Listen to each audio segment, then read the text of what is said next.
여러분 안녕하십니까? 저는 오늘 한겨레 신문사 초청 토론회 이 서울시 교육감 재선거 후보에게 묻는다 진행을 맡은 김종배입니다. 오늘 저희는 문용린 후보와 이수호 후보 이 두 분의 후보자를 모시고 그 다음에 교사, 학부모, 학생으로 구성된 패널을 모시고 약 100분간 생중계로 인터넷 토론회를 진행하려고 합니다. 이 토론회는 공직선거법 82조와 규칙 45조에 따라 이루어지는 토론회라는 사실을 먼저 말씀을 드리고요. 자, 먼저 두 분 후보자들의 인사말을 듣도록 하겠습니다. 인사말은 왜 내가 서울시 교육감이 돼야 하는가? 여기에 방점을 두고 2분간 진행을 하시면 되고요. 발언 순서는 사전에 이루어진 추첨에 따라서 진행을 하도록 하겠습니다. 자, 먼저 이수호 후보에게 2분 시간 드리도록 하겠습니다. 존경하는 서울 시민 여러분, 지금 서울교육은 새로운 희망의 미래로 나가느냐 아니면 혼란의 현재에 머무르느냐의 중요한 선택의 기로에 있습니다. 싸늘한 경쟁교육을 계속할 건지 따뜻한 협력교육으로 나갈 건지를 묻고 있습니다. 현재의 줄 세우기 입시 위주, 성적 위주 교육 방식으로는 미래의 인재를 길러낼 수가 없습니다.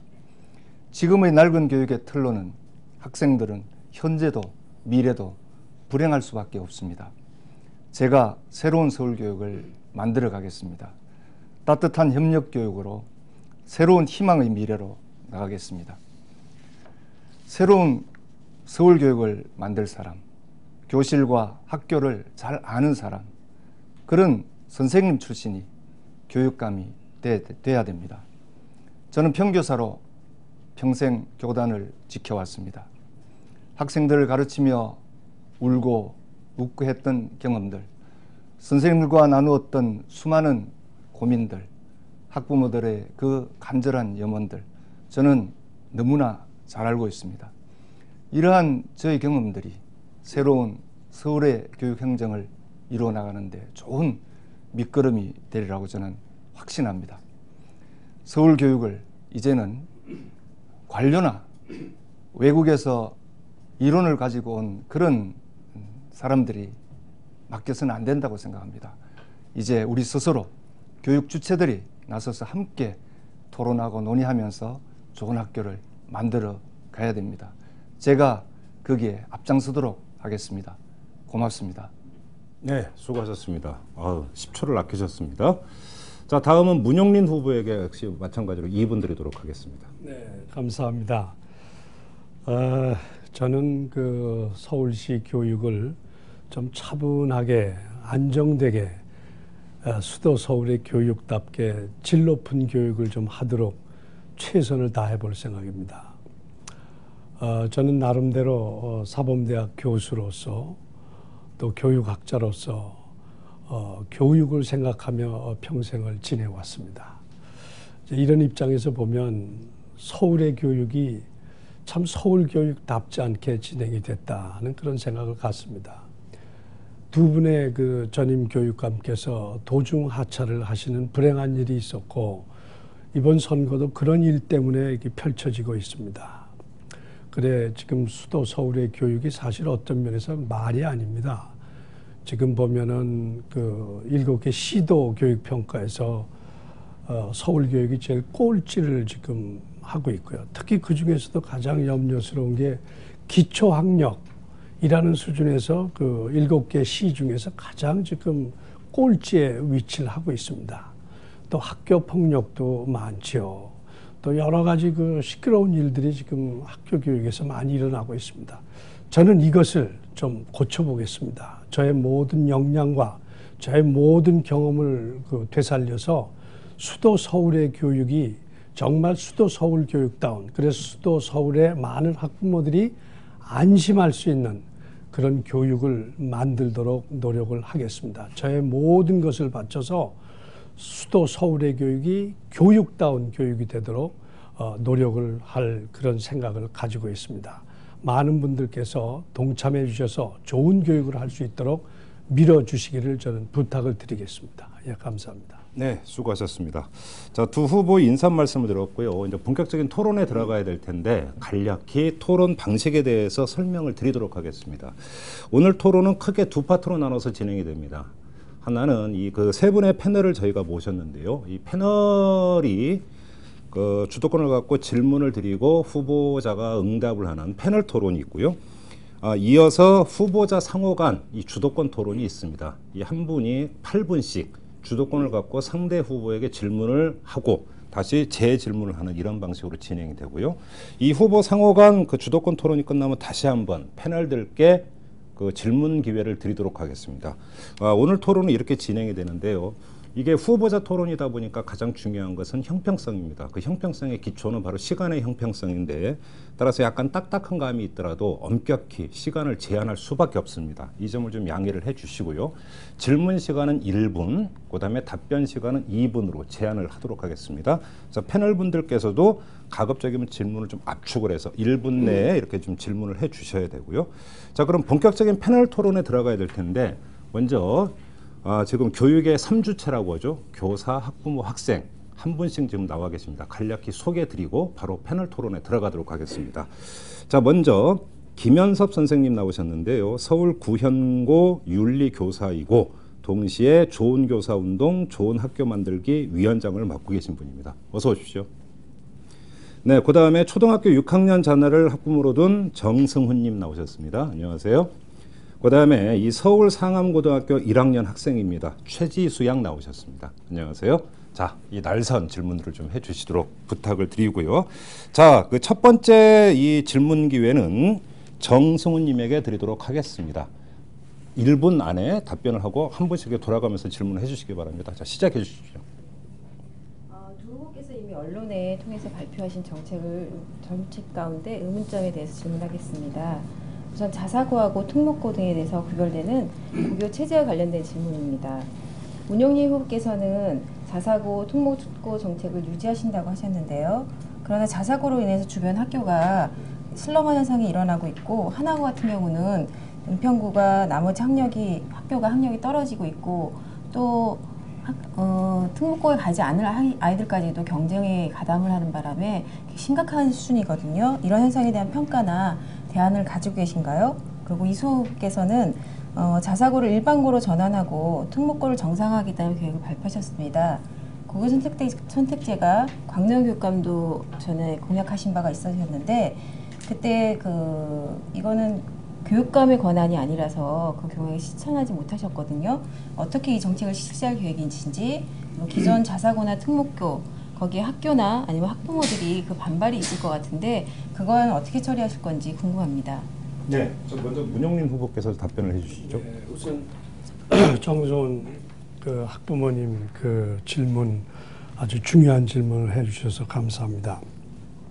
우선 자사고 문제부터 말씀드리면 그 자립형 사립고등학교라고 하는 것이 그 학교 간의 어떤 그 긴장감이 떨어지고 이렇게 되니까 그 자립형 사립학교, 이건 사립학교들입니다. 사립학교에 어떤 그 경쟁력을 불어넣어서 잘 가르치는 학교, 그 학교가 책임지는 학교가 되기 위해서 또 사립학교는 설립 목적이 각자 다르니만큼 그 취지에 맞게 교육을 할 수 있는 어떤 자유를 좀 허용한 겁니다.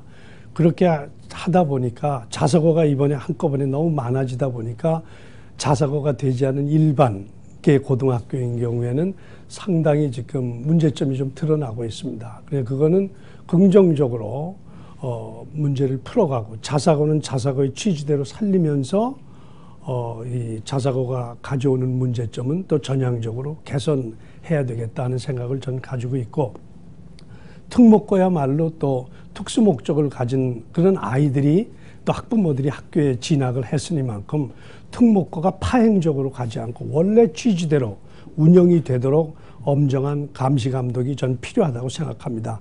특목고가 파행으로 흐르지 않도록 감독하는 것이야말로 교육감의 아주 중요한 책무라고 생각을 해서 그런 벌어지고 있는 그런 일탈적인 행동은 과감하게 막고 본래의 취지는 100% 살아나도록 그렇게 저는 구분해서 지원하고 감시 감독을 또 강화할 것은 하고 이렇게 하도록 노력을 할 참입니다. 예. 네, 수고하셨습니다. 다음은 이수호 후보 답변해 주시죠.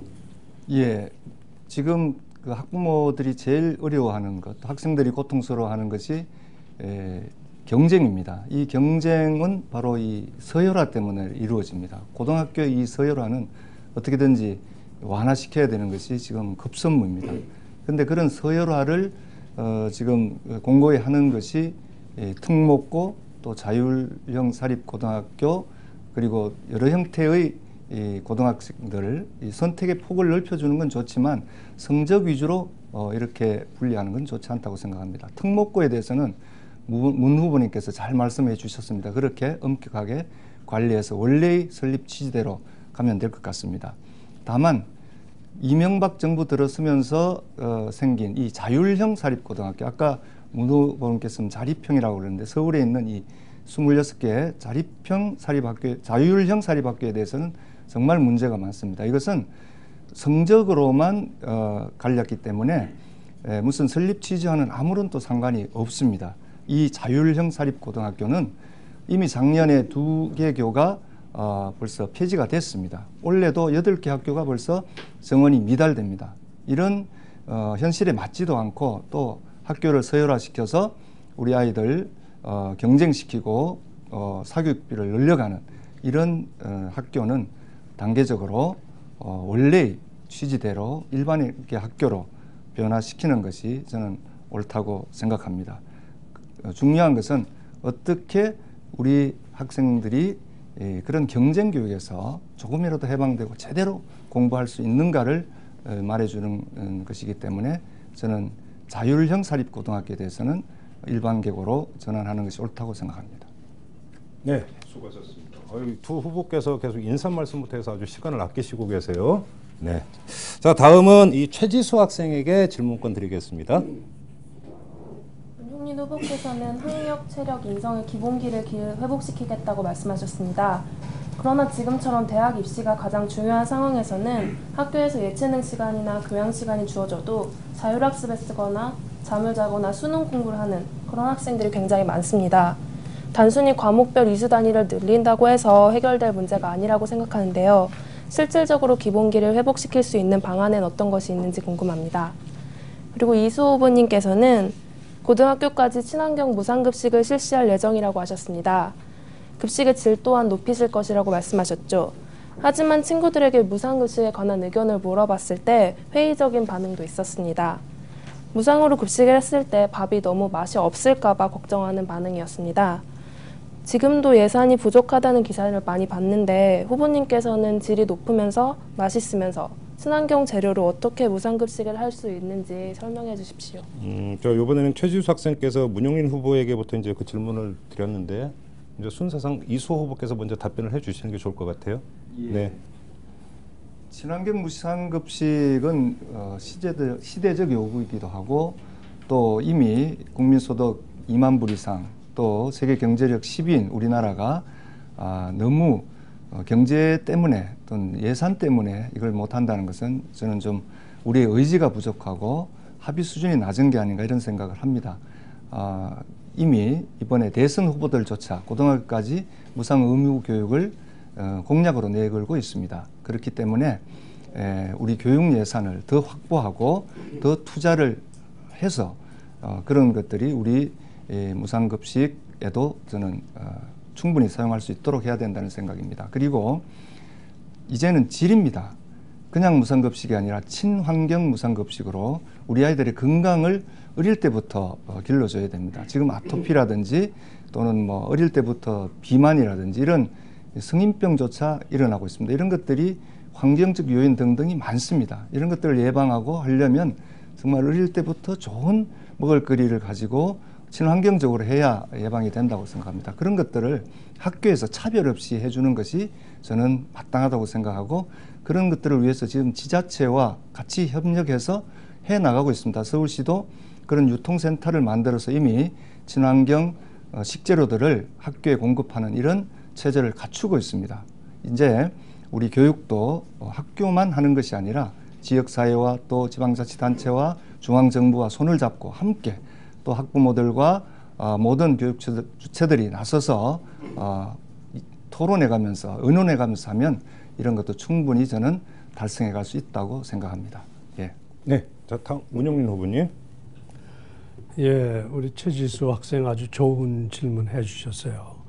지금 아마 학교 다니면서 여러 가지 학업 스트레스와 이것 때문에 많은 학생들이 얼굴들이 밝지 못하고 찌푸려져 있는 거 제가 잘 압니다. 그래서 결국 저는 기본적으로 이렇게 생각합니다. 학교라고 하는 것은, 특히 초중고라고 하는 것은 사람을 기르는 데거든요. 사람을 성장시키는 데고, 완전히 다 잘한 사람이 아니거든요. 계속 무럭무럭 자라야 됩니다. 무럭무럭 자라는 것이 몸만 자라는 것이 아니라 지적 능력도 자라고 감성과 도덕과 인성 같이 자라야 되거든요. 또 마찬가지로 성격도 자라야 됩니다. 그래서 저는 도덕교육 전문가입니다. 도덕교육 전공을 한 사람으로서 이 도덕 인성이 우리나라 현재 학교 상황에서 꼭 필요한 거다. 우리나라는 사실 학력이라는 관점에서 보면 세계 1, 2등을 지금 가고 있습니다. 가장 앞서가는 게 뭐 핀란드 뭐 이런 나라지만 저는 학력이 높은 것이 결코 부끄럽고 나쁜 게 아닙니다. 그건 대단히 중요한 우리의 경쟁력입니다. 우리가 조금 모자라는 게 있다면은 학력은 그렇게 높고 공부들은 그렇게 많이 하는데 거기에 비춰서 도덕, 인성, 품성, 성격, 또 지적인 이 체력적인 요소 이런 것들이 지금 현재 학교를 통해서 제대로 길러지고 있지 못합니다. 그래서 저는 예컨대 독서 교육을 강화해야 되겠다는 그런 강한 의지를 제가 가지고 있습니다. 또 도덕 인성 교육을 도덕 시간에만 가르치는 것이 아니라 학교 자체가 도덕적인 품성, 도덕적인 품성을 가진 사람이 칭찬받고 귀하게 여겨지는 그런 풍토를 만들려고 하는 그런 도덕 교육의 일상생활화 이런 그런 아이디어와 그런 방책을 가지고 있습니다. 구체적으로 이것을 열심히 한번 실현해 볼 생각이었습니다. 예, 네, 수고하셨습니다. 자, 다음은 김현섭 선생님에게 질문권 드리겠습니다. 예, 두 후보님께서 모두 다 교사들이 학생과 교육에 집중할 수 있도록 여건을 마련해 주시겠다고 말씀해 주셨습니다. 그런데 많은 현장에 있는 교사들이 사실은 수업이나 생활지도보다는 행정 업무에 대한 부담감 때문에 본연의 업무에 집중하지 못하는 측면이 있습니다. 그래서 기존에 있는 어떤 행정에 따르는 여러 가지 업무들을 획기적으로 줄이지 않고서는 쉽지 않다라는 생각들을 개인적으로 갖고 있는데요. 이미 이제 전임 교육감님께서도 그 부분에 대한 문제 인식을 하고 교원 업무 경감 방안에 대해서 추진을 했지만 그것이 충분히 학교 현장까지 느껴지기에는 한계가 있지 않았나라는 생각이 듭니다. 그렇다면 교사들이 수업과 생활지도에 집중할 수 있도록 여건을 마련하는 필요성이 있다면 그러면 그 부분에 대해서는 어떻게 교육청 차원에서 고민하고 또 앞으로 추진하실 것인지에 대해서 말씀해 주시면 고맙겠습니다. 두 후보가 같이 이제 드리는 질문인 것 같습니다. 이번에는 문영민 후보부터 말씀해 주셨습니다. 예. 뭐 저는 선생님이 어떤 첫 질문을 내놓으실까 솔직히 궁금했습니다. 왜냐하면 학교 현장에서 선생님들이 겪고 있는 문제가 한두 가지가 아닐 텐데 선생님께서는 그 업무 과다 이 말씀을 하셨는데 저는 두 가지로 좀 말씀을 드리겠습니다. 제가 1996년에서부터 8년까지 국가교육개혁위원회 상임위원으로 있으면서 여러 가지 교육 개혁 아젠다를 만들었습니다. 그 중에 하나가 어떻게 하면 학교 선생님들의 업무 부담, 잡무 부담을 줄여드릴 수 있을까? 그 연구를 많이 했는데 뭐 많이 해도 결국 공식적으로 줄이는 것보다는 의무로 오는 그런 업무들이 많다. 뭐 공문을 줄여라니 공문은 줄이는데 그저 업무 지시로 떨어지는 업무가 더 많았다. 그래서 가장 실질적인 게 뭐냐 해서 최근까지도 선생님들 만나봤더니 학교 내 업무 분장이라는 게 있더만요. 업무 분장이라는 거 있으시죠. 무슨 업무 분장 맡고 계신지 잘 모르겠지만은 어떤 선생님들은 교과서 업무 분장을 맡아가지고 그게 업무가 너무 크다 이런 말씀을 하시더라고요. 그래서 그런 업무 분장 문제를 제가 한번 자세히 들여다보고 업무 분장을 줄일 수 있는 방도를 한번 좀 생각해 볼 그런 참으로 있습니다. 또 하나 가장 중요한 것이 국회나 지방의회로부터 오는 무슨 통계조사 같은 겁니다. 이거는 교육감 수준에서 제가 철저히 맡겠습니다. 3개월에 한 번씩 우리가 통계를 잡아서 잡은 통계 가지고 국회나 지방의회 답장을 우리 교육감 차원에서 보내겠습니다. 그럼 선생님들이나 일선 학교는 그런 통계를 반복적으로 만들고 학교 현황 조사하는데 시간을 뺏기지 않도록 저는 최선의 노력을 해서 우선 충분하지는 않습니다만은 업무 분장 문제, 그 다음에 위로부터 오는 공문서 요구, 지방의회로부터 이런 것들을 좀 차단해 볼까 이렇게 생각하고 있습니다. 네, 수고하셨습니다. 자, 다음 이수호 후보님. 예, 우리 선생님들에게 질문을 한 적이 있습니다. 가르칠 수 있는 권리, 학생들과 자주 만났을 걸 가장 방해하는 것이 뭐냐? 선생님들 대답은 잘못된 교육 정책, 위로부터 내려오는 잘못된 교육 정책이라고 답하고 있습니다. 이게 제일 문제인 것 같습니다. 그것 때문에 정말 수업을 할 수 있는 또는 아이들을 상담할 수 있는 그런 시간과 권리를 뺏기고 있는 게 우리 학교의 현실입니다. 저는 우선 교육청이나 교육부로부터 그냥 일방적으로 내려가고 있는 우선 시범학교다, 연구학교다 또는 여러 가지 정책사업 이런 것들을 정말 제대로 꼭 필요한 건지 그냥 형식적으로 하는 것인지 그냥 학교를 실험 도구로 생각하면서 그냥 실적 쌓기 위해서 내려보내는 거지 이런 것들을 철저히 가려서 제대로 교훈 정책이 실시돼서 선생님들이 아이들을 잘 가르칠 수 있도록 이렇게 할 생각입니다. 그렇게 하면서 또 선생님들에게 여러 가지 적극적 기회를 줘야 됩니다. 지금과 같은 그런 형식적인 연수가 아니라 정말 제대로 된 연수를 계획해서 선생님들을 자발적으로 서로 연수를 받을 수 있도록 하고 특히 1급 정교사 자격 연수 이런 것들은 학점화해서 대학과 연계를 하면서 또 할 수 있게 한다든지 특히 우리 교사들의 연구 역량이라든지 또는 이런 걸 위해서 학습 연구년제 같은 걸 도입해서 우리 선생님들이 한 번쯤은 자기 자신도 돌아보면서 힘있게 다시 재출발하는 그런 기회를 마련해주면 우리 학교가 선생님들이 그런 다른 업무에서 벗어나면서 열심히 자기 일을 할 수 있지 않을까 이런 생각을 가지고 있습니다. 네, 수고하셨습니다. 자, 세 분 패널이 한 번씩 이제 질문권을 행사를 했는데요. 자, 한 번씩 더 기회를 드리도록 하겠습니다. 그런데 두 후보에게 공통 질문을 드릴 때는 그냥 한꺼번에 질문하셔도 상관이 없는데 각 후보에게 질문이 다를 경우에는 몰아서 질문하실 필요가 굳이 없어요. 그러니까 먼저 한 후보에게 질문하고 답변 듣고 다른 후보에게 질문하고 이렇게 하셔도 상관이 없습니다. 자, 이번에는 최지수 학생에게 먼저 그 질문권 드리도록 하겠습니다. 저는 국가 수준 학업 성취도 평가, 그러니까 일제고사에 관해서 묻겠습니다. 이수 후보님께서는 일제고사에 반대하고 계십니다. 그렇다면 실력이 부족하거나 실력이 미달한 학생들에 대한 평가는 어떻게 하실 생각입니까? 또한 만약 교육감에 당선되셨을 때 교과부는 일제고사를 시행한다는 방침인데 교과부와의 갈등은 어떻게 해결하실 방침입니까? 예, 국가 수준의 학업 성취도 평가는 필요합니다. 그러나 지금처럼 이명박 정부 들어서서 하는 것처럼 전 학교의 전 학생을 한날 한시에 똑같은 문제로 평가하는 것에 대해서 반대합니다. 그것은 줄세우기입니다. 그래서 엄청난 경쟁을 유발하기 때문에 또 사교육에 가지 않을 수가 없는 이런 악순환을 가져오는 것이죠.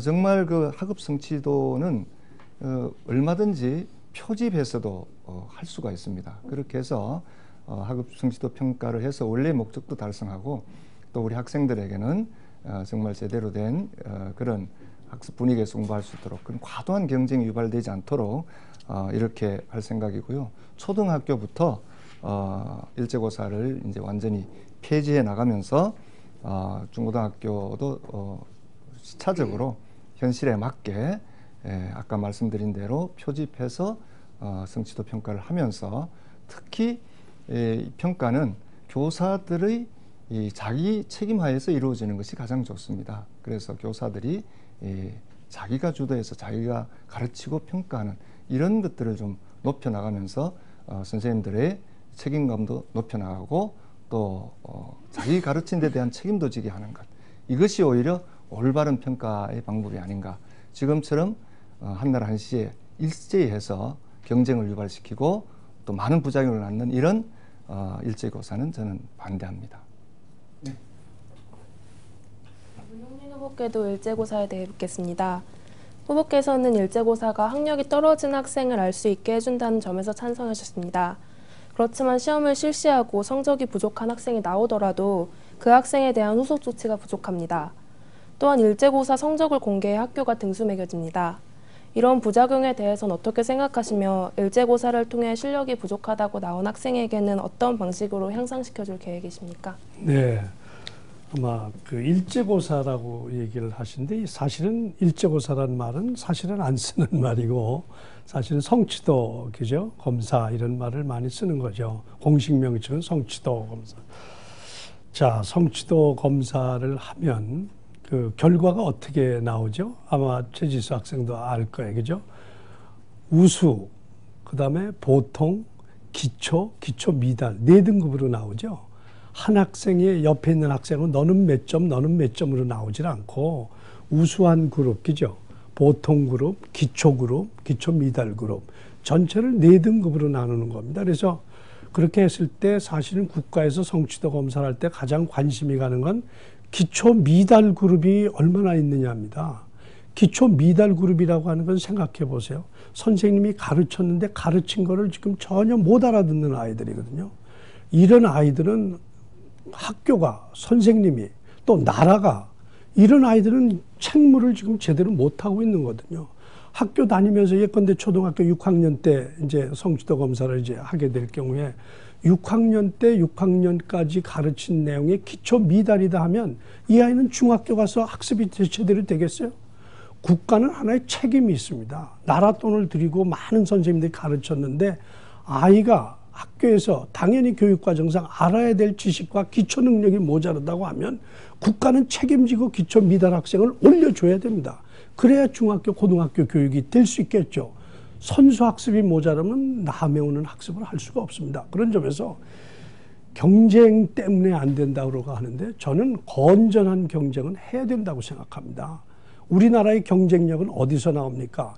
나쁜 경쟁력, 그래서 점수 1, 2점 차의 경쟁이 아니라 기초 미달 학생을 줄이겠다라고 하는 학교, 또 선생님, 교육청의 의지는 대단히 중요한 거라고 저는 생각합니다. 예. 자, 다음은 김현섭 선생님에게 질문권 드리겠습니다. 예, 두 후보님께 드리는 공통 질문은요. 전임 교육관님이 역점 사업으로 추진했던 게 혁신학교 정책이었습니다. 그래서 그 혁신학교 정책이 지금 현재 진행이 되고 있는 상황에 있는데 이 혁신학교 사업 부분에 대해서 어떻게 평가하시는지 묻고 싶고요. 그다음에 이수호 후보님께 여쭤보고 싶은 말씀은요. 정책을 보니까 혁신학교를 확대해서 추진해 나갔다고 말씀하셨는데 실제 이제 혁신학교들을 이렇게 살펴보면 열심히 잘하는 학교도 있지만 짧은 시간에 확대하는 과정에서 상대적으로 그렇지 않은 좀 아쉬운 부분이 있는 학교들도 있는데 그렇다면 이 부분에 대해서는 어떻게 생각하고 또 혁신학교 정책에 대해서 어떻게 이 부분을 풀어가실지 궁금합니다. 네, 같은 카테고리의 질문이시긴 한데 이수호 후보께는 좀 약간 특화된 질문이 같습니다. 자, 먼저 문영린 후보부터 말씀을 하셔야 됩니다, 이번에는. 네, 당연히 저는 우리 학교 계신 현장의 선생님이 이 질문 나올 줄 알았습니다. 저는 뭐 간단히 얘기하면 혁신학교 이것은 더 두고 봐야 될 그런 하나의 모델이라고 생각합니다. 이수호 후보께서는 다른 자리에서도 이거는 확대 발전시켜야겠다라고 하는 그런 말씀을 이제 그런 기조로 말씀하시는데 저는 그렇게 흔쾌하게 확대 발전이라는 말은 못 쓰겠고요. 상당히 주저스럽습니다. 왜냐하면 이 혁신학교가 지금 학교 현장에서 일으키고 있는 파장을 제가 잘 압니다. 지금 1,300개 학교 중에서 지금 61개 학교를 골라가지고 혁신학교라는 이름으로 파격적인 재정 지원을 하고 있습니다. 또 그 학교들은 지금 뭔가 혁신을 한다고 하는데 그런 혁신 덕분에 거기 다니는 학생들은 기초 미달 학생이 다른 학교보다 많습니다. 지금 이런 것들 또 그 혁신학교를 추진한다는 그런 선생님들 그룹이 특정 교사단체 그룹 비율이 훨씬 많습니다. 이런 것들이 학교 현장에서 위화감을 일으키고 있다는 점, 학교 교육 현장에서 많은 사람들이 으쌰으쌰하는 분위기가 살아나야 되는데 혁신학교를 애워싸고 또 혁신학교 내부에서 그런 선생님들 간의 긴장과 갈등이 생기는 조짐이 상당히 많이 나타나고 있어서 이것이 하나의 대한민국의 어떤 또 수도 서울의 하나의 그 학교 혁신 모델로서는 저는 그렇게 훌륭한 모델은 아니라고 생각을 해서 상당히 주저함이 많기 때문에 이 문제는 저는 유심하게 그것이 장단점 문제 공과를 유심하게 살펴볼 참으로 있습니다. 예. 네. 자, 다음 이소 후보님. 예, 문 후보님께서 지난 12일 날 출마하시면서 기자들과 간담회에서는 이 혁신학교 메터드 참 괜찮다. 이것도 좀 잘 보완해서 해야 한다. 이렇게 말씀하셨는데 오늘은 저는 아니다라고 하시니까 좀 당혹스럽긴 합니다. 이 혁신학교는 그렇습니다. 우리 교육을 현재 이 너무나 고통스러운 고통을 바꿔보자는 겁니다. 혁신 교육이 핵심인 거죠.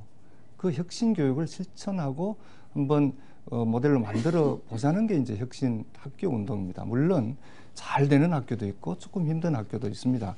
그런 것들은 잘 보완하고 해서 나가야 되겠죠. 오늘 어제죠. 경기도 교육감께서 혁신학교 혁신교육 시즌2라고 해서 기자회견을 했습니다. 경기도는 서울보다 조금 먼저 시작했는데 2015년까지 전체 학교를 혁신교육 학교로 만들어 가겠다는 야심찬 그런 발표하고 있습니다. 왜 서울은 안 됩니까? 충분히 서울형 혁신학교를 중심으로 하면 그런 혁신교육을 해나갈 수 있다고 생각합니다. 경기도도 그렇지만 서울도 지금 혁신학교 주변으로 이사 가려고 하는 그런 분들이 많습니다. 또 초등학교를 혁신학교에서 공부를 했는데 그대로 중학교로 가야 되는데 그 신설 중학교가 돼야 되는데 그 학교가 제발 좀 혁신학교가 되게 해달라고 그 아파트 주민들이 1000명 이상이 모여서 지금 요청을 하고 있는 이런 상황입니다. 학부모도 좋아하고 우리 학생들도 정말 학교에 가는 게 행복하다고 얘기를 하고 있습니다. 교사들도 정말 자발성을 발휘해서 헌신적으로 학교를 만들어가고 있는 이런 학교, 이것이 저는 우리 공교육의 대안으로 생각하고 잘 만들어서 발전시켜 나가는 게 옳다고 생각합니다. 네, 수고하셨습니다. 자, 다음은 정승우님에게 질문권 드리도록 하겠습니다. 네, 전 이수 후보님께 먼저 질문 드리겠습니다. 후보님께서는 공립 유치원을 강화하고 유치원 인원수를 20명으로 제한한다고 하셨는데 이를 실현하기 위한 비용은 어떻게 하실 건지, 그리고 실현 가능한 시점은 언제부터인지 좀 알고 싶습니다. 예.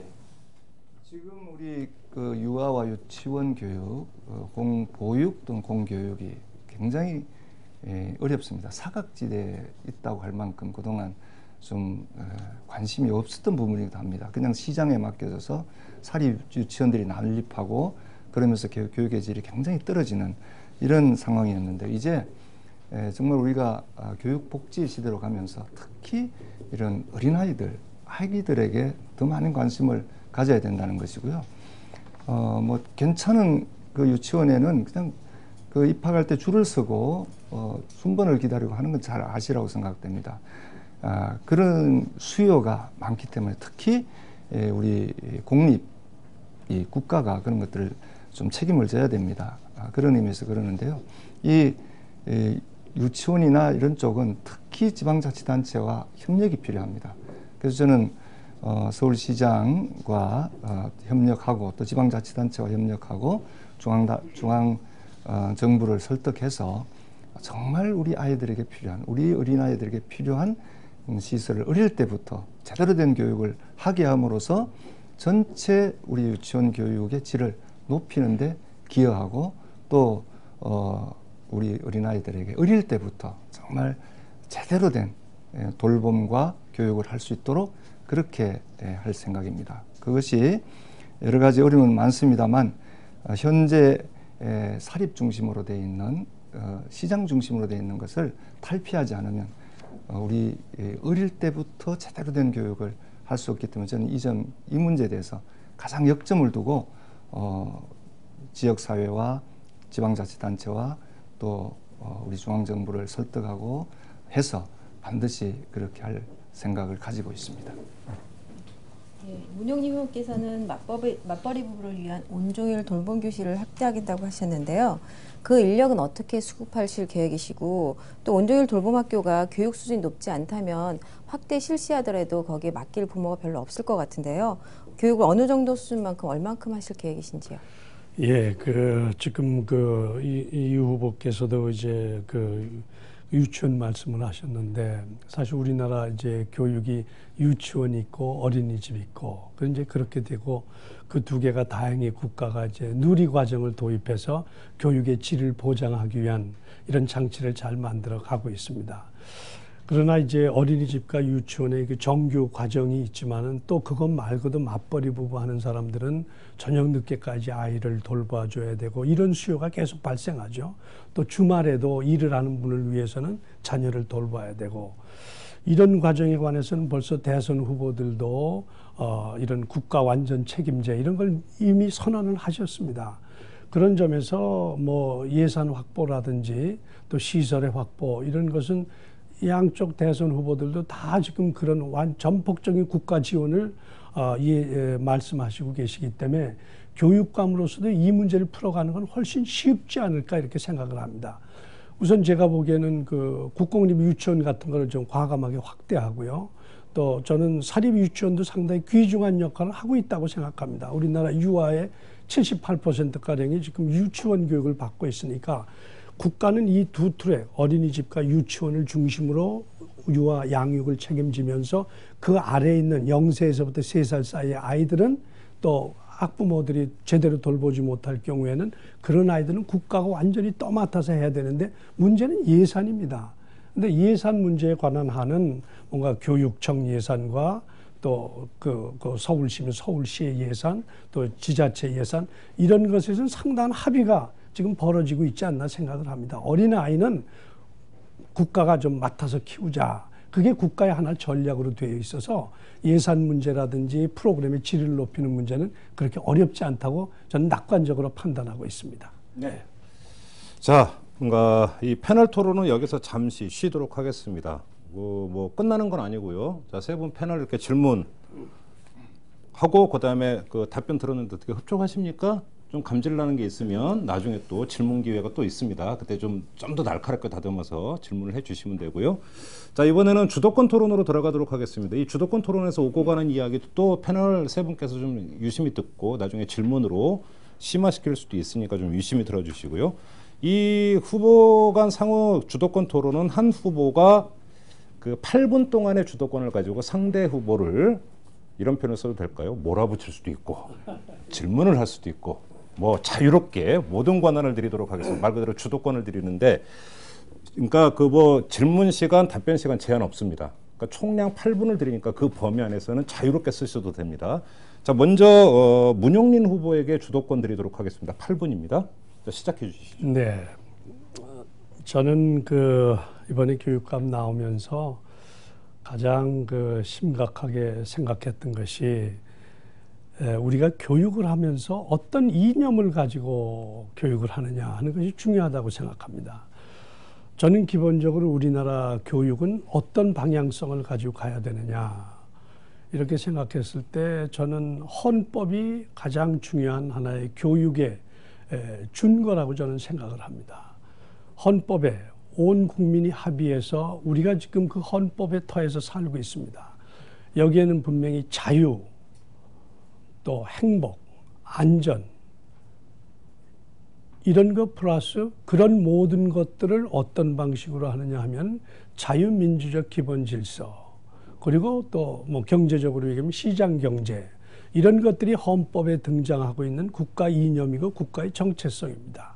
저는 그런 점에서 교육감이 되면은 결국 그런 이념을 가지고 우리 아이들을 현재의 대한민국을 사랑하도록 가르치고 대한민국을 자랑스럽게 여기고 지나온 과거 역사에 굴곡이 있더라도 역사에 자긍심을 가진 그런 아이로 저는 기르려고 합니다. 여기서 저는 이 후보께 질문을 하고 싶은 게 있습니다. 이 후보께서는 분명히 전교조 활동을 하셨고 뭐 사실 현장에서 국어 선생님으로 하신 일보다는 사실은 그런 어떤 전교조 활동을 많이 하셨고 또 전교조를 또 민노총의 산하단체로 또 들어가서 민노총의 또 위원장도 하셨고 또 거기에 더해서 민주노동당의 최고위원까지 지내셨습니다. 저는 그런 단체들이 예컨대 전교조만 하더라도 창립할 때는 교사노동운동 이렇게 해서 법 테두리 내에서 하는 것으로 기대했습니다만 그 이후에 여러 가지 그 시국선언이라든지 뭐 여러 가지 계기 수업이라든지 그동안에 여러 가지를 보면서 과연 전교조가 법을 지키면서 헌법에 나타난 자유민주적 기본질서 이거를 지키고 옹호하는 관점에서 교육을 할 수 있는 단체인가 하는 거에 관해서 개인적으로 상당히 회의를 가지고 있습니다. 현재 이 시점에서도. 저는 그래서 이 후보께 질문을 드리고 싶습니다. 그동안의 전교조 활동, 민노총이라든지 민주노동당, 특히 민주노동당 같은 경우에는 뭐 태극기라든지 또 애국가라든지 이런 거에 관해서 많은 국민들이 의혹을 가지고 있습니다. 그런 배경을 가지시고 교육감이 되시면 어떤 방책을 가지고 어떤 지도 이념을 가지고 수도 서울의 교육을 이끌어갈 것인가, 이 문제에 관해서 상당히 저는 좀 사실은 개인적으로도 알고 싶고 또 수도 서울을 생각하는 사람으로서 또 교육감으로서 헌법에 합치하는 그런 가치를 가진 사람을 키워내야 한다는 그런 교육감의 막중한 책임감에 비추어서 저랑 경쟁을 하시는 이 후보께서는 어떤 그런 교육 이념, 지금 제가 말씀드린 그런 거, 어떤 사람은 흡사 반미 친북 노선이라고 하는 이런 의혹까지를 가지고 계시는데, 이런 것들에 대한 어떤 의혹이랄까, 이런 것들에 대해서 사실 제가 상당히 궁금한 그런 측면이 있습니다. 그래서 그런 점에 관해서 한번 좀 이 후보의 말씀을 직접 듣고 싶은 그런 생각이 있습니다. 예. 예, 뭐 하시는 대로 헌법 당연히 지켜야 되고 중요한 우리 모든 것들의 잣대가 됩니다. 우리 헌법 아시는 대로 1987년 우리 정말 6월 대항쟁을 거치면서 독재를 종식시키면서 만들어진 정말 아름다운 헌법입니다. 지금 말씀하신 그런 부분도 녹아 있지만은 아시는 대로 경제민주화까지 그 우리 헌법에는 다 있어서 이번에 논쟁이 되기도 했는데 그걸 하겠다 그랬다가 또 안 하겠다 그랬다가 뭐 이렇게 하고 있습니다. 그리고 우리 헌법 전문에는 우리 나라가 어떻게 건설되었으며 어떤 정신으로 되어 있는가, 4.19 혁명의 정신이라든지 또는 5.18의 정신이라든지 이런 것들까지 다 전문에 다 있습니다. 그런 것들은 우리가 생각하고 우리가 받아들여서 함께해야 될 중요한 가치들입니다. 꼭 어느 한쪽으로만 있는 건 아니죠. 우리는 학생들에게 일방적으로 주입식으로 가르치기보다는 뭔가를 제대로 알게 하고 또 비판 정신도 가르치고 하는 것이 저는 옳다고 생각합니다. 그런 측면에서 지금 헌법에 따라서 하자라는 데 대해서 동의를 하면서도 이런 것까지 포함돼야 된다는 말씀을 분명히 드리고, 저는 헌법을 준수하면서 그 헌법의 아름다운 정신에 따라서 아이들을 가르쳐 왔고 지금도 그렇게 하고 있다는 말씀을 좀 분명히 드리면서 전교조에 대해서 계속 좀 과도한 그런 일종의 공격을 계속 하시고 계십니다. 전교조 아시는 대로 굉장히 우리 교육이 어려울 때 정말 헌신적으로 자기 모든 것을 바쳐서 나왔던, 그러면서 우리 교육을 고치려고 했던 그런 조직입니다. 물론 좀 진행되면서 우리 사회의 변화에 빨리 부응하지 못하고 선생님들이 보기에 자신들의 이해관계에 좀 매몰된 게 아니나 하는 그런 비판 받습니다. 저는 그 비판 충분히 받아들입니다. 지금도 저는 우리 후배들에게 또 전교조를 함께하는 선생님들에게 우리 처음의 정신으로 돌아가서 제대로 한번 해보자 이렇게 얘기를 하고 있습니다. 그런 정신에 따라서 지금 혁신학교 운동에 아까도 말씀하셨지만 그 헌신적으로 모여서 그런 일을 하고 우리 새로운 교육을 만들어가기 위한 그런 노력도 지금 하고 있다는 말씀을 드리고, 저는 그 의혹을 가지고 이런 토론에서 제기한다는 것은 좀 상당히 좀 토론에 문제가 있다고 봅니다. 좀 확실한 사실을 가지고 확인을 하든지 이렇게 이런 의혹이 있는데 어떻게 생각하냐. 그 의혹을 제가 대답해야 될 그 무슨 책임은 여기서는 없는 것 같습니다. 그게 의혹이라면 구체적으로 그런 사례들을 얘기를 하시면서 해명을 하셔야지 무슨 반미 친북에 의혹이 있다. 저는 그런 데 대해서 왜 그런 의심을 받아야 되는지도 모르지만 여기 그런 의혹에 대해서 대답할 그런 책임은 없다고 생각합니다. 의혹은 밝혀주시기를 바랍니다. 예. 네, 그분이 참고로 40초 남았습니다. 예, 의혹이 근거가 없다고 말씀하시는데 뭐 여러 가지로 민주노동당 최고위원으로 취임하시면서 하시는 말씀, 또 전교조 위원장, 민도청 위원장으로 취임하시면서 학교가 어때야 된다 이런 말씀 뭐 저희들 많이 알고 있고요. 또 뭐 전교조 교사가 북한의 여러 가지 문건을 직접적으로 아이들에게 가르치려고 하고 교실에서 수업 자료를 활용한 예는 뭐 수도 없이 많습니다. 사실 그런 얘기를 열거하지 아니하고 저는 그저 점잖게 한번 이수호 후보의 그것에 관한 하나의 생각을 여쭤보는 겁니다. 예. 자, 일단 그 주도권 토론은 끝났습니다. 그 문용린 후보의 주도권 토론 시간은 여기서 끝이 났고요. 자, 이번에는 이수호 후보께 역시 마찬가지로 8분 드리도록 하겠습니다. 예, 아까 뭐 대답을 못했는데 답답해서요. 네.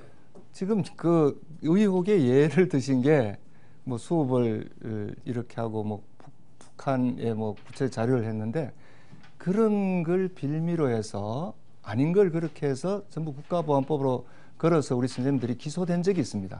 그런데 그 결과 대부분까지 가서 다 무죄됐습니다. 이걸 분명히 아셔야 됩니다. 그렇게 그냥 문제 제기하고 기소만 하면 그게 사실인 것처럼 생각하시면 안 되는 거죠. 조사해 보시기 바랍니다. 다 무죄가 됐고 그런 게 아니다라는 게 밝혀졌기 때문에 그런 그 의혹을 안 가져졌으면 좋겠다는 말씀을 드리면서 저는 정말 우리 문 후보님을 뭐 그전부터 잘 또 알 만큼은 알고 같이 또 활동했던 적도 있는데 저는 이 교육감을 출마하면서 왜 이렇게 자꾸 태도가 바뀌고 소위 말하는 이 변신을 자주 하시는지 굉장히 참 안타까운 적이 많습니다. 그래서 뭐 변신의 달인이 아닌가 뭐 이런 얘기인데 저는 뭐 그런 말은 아닙니다만 참 우리 소위 김대중 대통령 시절에 뭐 그 당시 교육인적장부 장관을 지내면서 그 체제에 맞는 그런 걸 했습니다. 근데 지금 이명박의 정치 체제는 그와 이념이라든지 완전히 다릅니다. 근데 다시 여기 와서 중심 당에 가서 또 처음에는 이 교육감 후보를 단일화시키기 위한 그런 활동을 하시다가 어느 날 또 스스로 후보가 돼서 나오시는 이런 경과라든지 이런 것들이 참 납득이 안 가는 부분이 있고요. 뭐 생각이 바뀌셨는지 철학이 변했는지 어찌는 모르겠습니다. 또 출마를 선언하시고 나오면서도 처음에 지난 11월 12일 날 서울시 교육청 출입기자들하고 간담회 하시면서 곽 교육감이 추진하던 인권조례, 무상급식, 뭐 혁신학교 등 좋은 거 좀 장점은 살려나가고 부작용 줄이면서 계속 해야 되는 거 아니냐 이렇게 분명히 말씀을 하셨는데 이틀 뒤인 14일 JTBC에 나가서는 광노현식 인권조례, 무상교육 등은 무조건 반대한다. 이렇게 태도가 확 바뀌셨습니다. 뭐 이런 예가 상당히 많은데요. 저하고 그 전번에 토론하실 때 가방 검사하는 부분에 대해서 이거는 꼭 필요하다. 이런 것도 못하게 하는 그 인권조례, 학생 인권조례 이거 문제가 많다. 이런 정도는 해야 되는 거 아니냐. 이렇게 분명히 가방 검사를 해야 된다고 이제 주장을 하셨는데 보니까 그 교육 전문지 교육희망에 그 여러 가지 문항에 저희도 대답해서 보냈습니다. 거기 보니까 가방 검사에 대해서는 유보한다. 이렇게 하셨어요. 또 태도가 바뀌셨다는 걸 보고 이게 왜 이렇게 자꾸 바뀌는가. 이 특히 교육은 뭐 후보님께서 말씀하신 안정성이 중요하고 뭔가 하나를 하면 꾸준히 해나가야 됩니다. 그런데 오늘 바뀌고 내일 또 변하고 그럼 도대체 또 어떻게 변할지 모르고 이렇게 해서 우리 교육이 특히 우리 학생들에게 좀 모범이 돼야 될 그런 점에서 좀 그런 태도는 옳지 않지 않은가 이런 생각인데 어떻게 생각하는지 모르겠습니다. 예, 아주 좋은 걸 지적을 해주셨습니다. 고칠 거는 고치도록 하겠습니다. 근데 첫째, 김영삼 대통령, 또 김대중 대통령, 또 현재까지 오면서 뭔가 왜 이렇게 그 교육에 대한 생각이 바뀌었냐? 저는 하나도 바뀐 게 없습니다. 교육 전문가로서 김영삼 대통령 시절에는 교육개혁위원회 상임위원을 하면서 대한민국을 위한 교육개혁안을 짰습니다.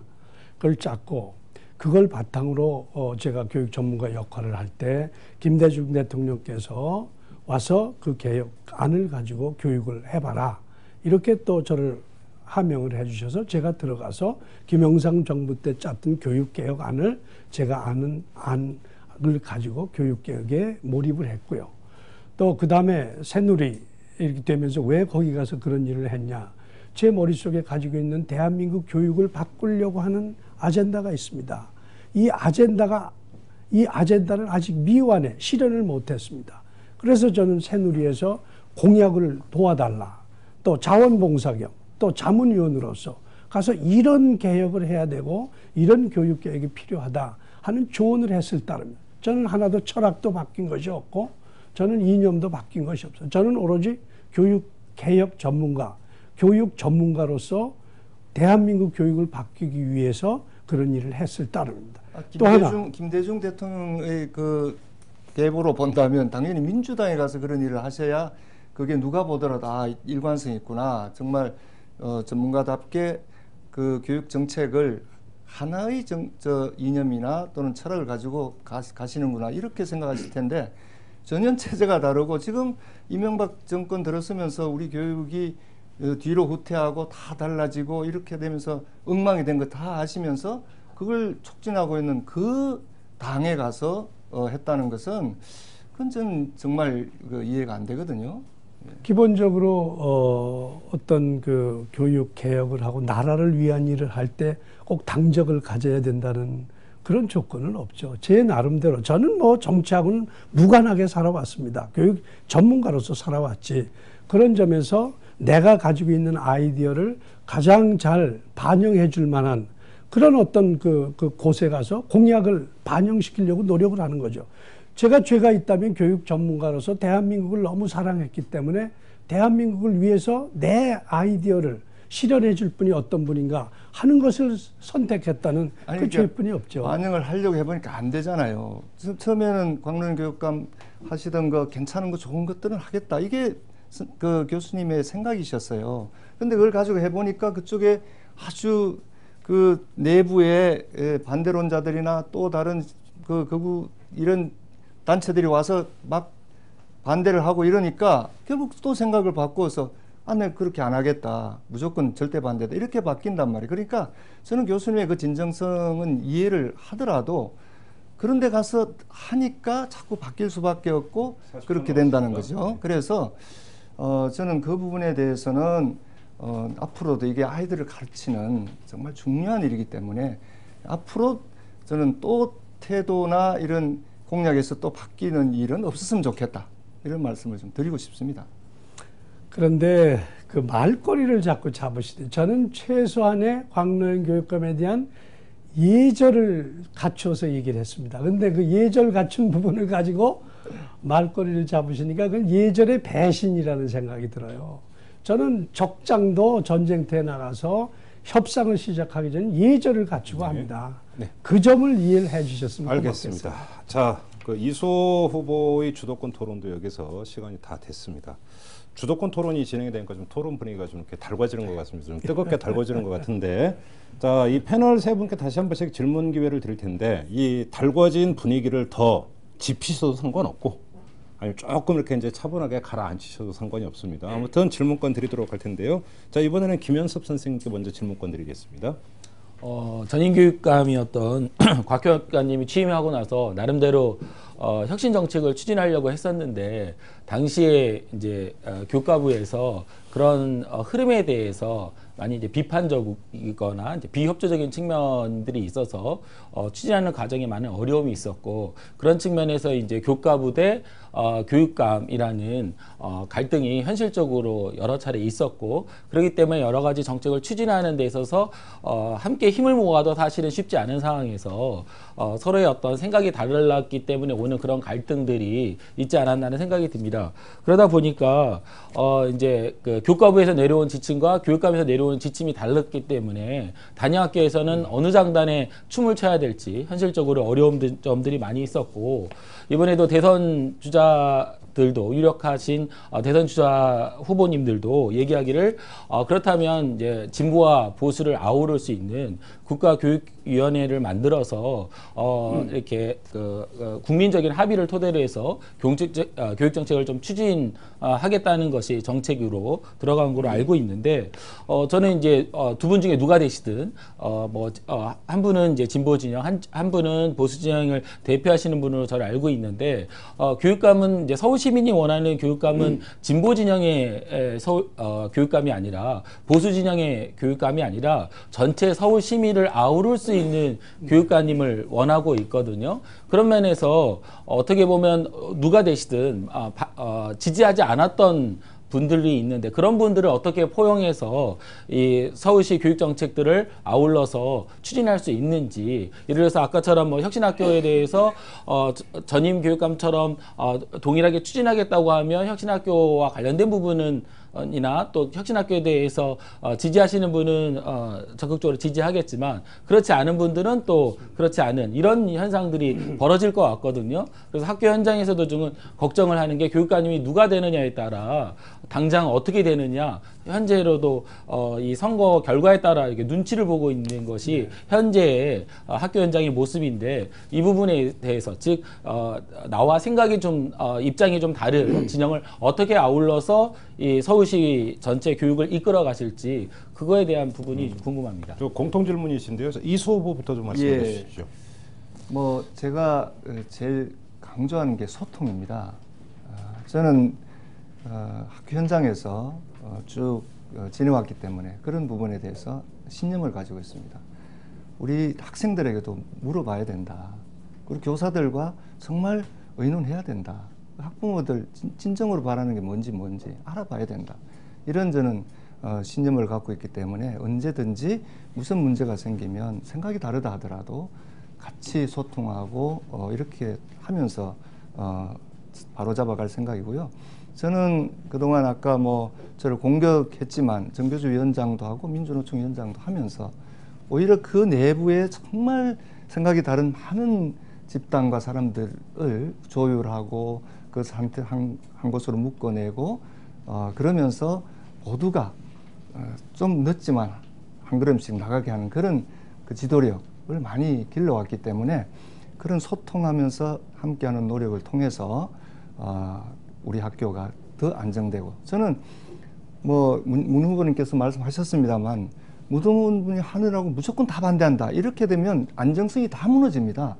겨우 조금 해보려고 한 것마저 또 혼란스러워지기 때문에 그런 것들도 정말 좋은 것은 잘 발전시켜 나가면서 보완해 나가면서 다시 선생님들 의견, 학생들 의견, 또 학부모들의 의견 묻고 소통하고 그러면서 하나의 그 협력 공동체, 또 이런 학교를 만들어가면서 하면 충분히 저는 그렇게 할 수 있을 것이다. 제가 상담 교사이기도 합니다. 그런 소통의 능력으로 얼마든지 제 마음 모든 걸 바쳐서 할 수 있다고 자신하고 있습니다. 예. 네. 다음 문용민 후보님. 이 후보께서 소통 얘기를 하셨습니다. 소통 물론 중요합니다. 그러나 소통이라고 하는 것이 끼리끼리의 소통만 활성화돼서는 안 됩니다. 이념이 다르고 같이 생각이 달라도 모든 것을 같이 아우르는 소통이죠. 그런 점에서 확대된 소통이 필요하다는 말씀을 드리는데, 이 소통도 법과 원칙과 이걸 지키는 테두리 내에서의 소통이 중요합니다. 법을 지키지 않는 우리끼리의 소통이다, 우리만의 소통이다라고 하면 행정이 불안해지고 학교가 불안해지고, 대표적인 예가 황노현 교육감께서 법을 안 지키셨습니다. 자, 학생 인권 조례에 나타난 많은 사항은 사실 학교가 자율로 학칙에 넣게 법으로 되어 있습니다. 그런데 법에 이렇게 이러이러한 것들은 학칙에 학교별로 자율적으로 정해라. 학칙에 담게 되어 있는 것을 인권 조례라고 하는 것을 만들어 가지고 그거를 강요하게 되니까 혼란이 오는 거예요. 학교 현장에서. 이거는 교장 선생님 주도하에 학교에서 자율로 학칙으로 이런 거를 정해서 하게 돼 있는 거를 조례를 만들어 가지고 이런 거를 시행해라 하니까 그 위에 있는 상위법하고 충돌을 하게 되니까 그런 속에서의 소통이라고 하는 것 말이죠. 그런 점에서 소통도 확대된 소통이어야 하고 확대된 소통은 법적인 안정성 속에서 법을 위배하지 않고 법에 어긋나지 않는 범위 내에서 소통이 이루어지면 아무 문제가 없다고 생각합니다. 그런 점에서 이번에 그 대표적으로 학생 인권 조례 같은 것도 그런 법의 안정적인 틀 속에서 그게 추진이 됐다고 하면 아무런 학교 속에서 혼란이 없었을 겁니다. 저는 그런 점에서 뭔가 법을 우선시하고 법적인 안정성을 기획하면서 그 위에 소통을 통해서 필요한 것들을 개선해 나가는 이런 것이 필요하다고 저는 생각합니다. 알겠습니다. 자, 다음은 정승훈님에게 질문권 드리겠습니다. 두 분 주도권 토론을 봤는데요. 거기서 제가 드릴 말씀은 없을 것 같고요. 제가 지금 초등학교 6학년 자녀를 두고 있는데 내년 중학교를 입학을 해요. 요즘 중학생은 중2가 뭐 북한에서도 안 쳐들어온다 무서워서 이런 얘기가 있을 정도인데요. 두 분 다 저 중학교 중등과정에 대해서 또 정책을 내놓으신 게 있어서 그거에 대해서 좀 여쭤보려고 합니다. 그래서 문명린 후보 먼저 말씀을 드릴게요. 중학교 1학년 무시험에 대한 걸 말씀하셨는데요.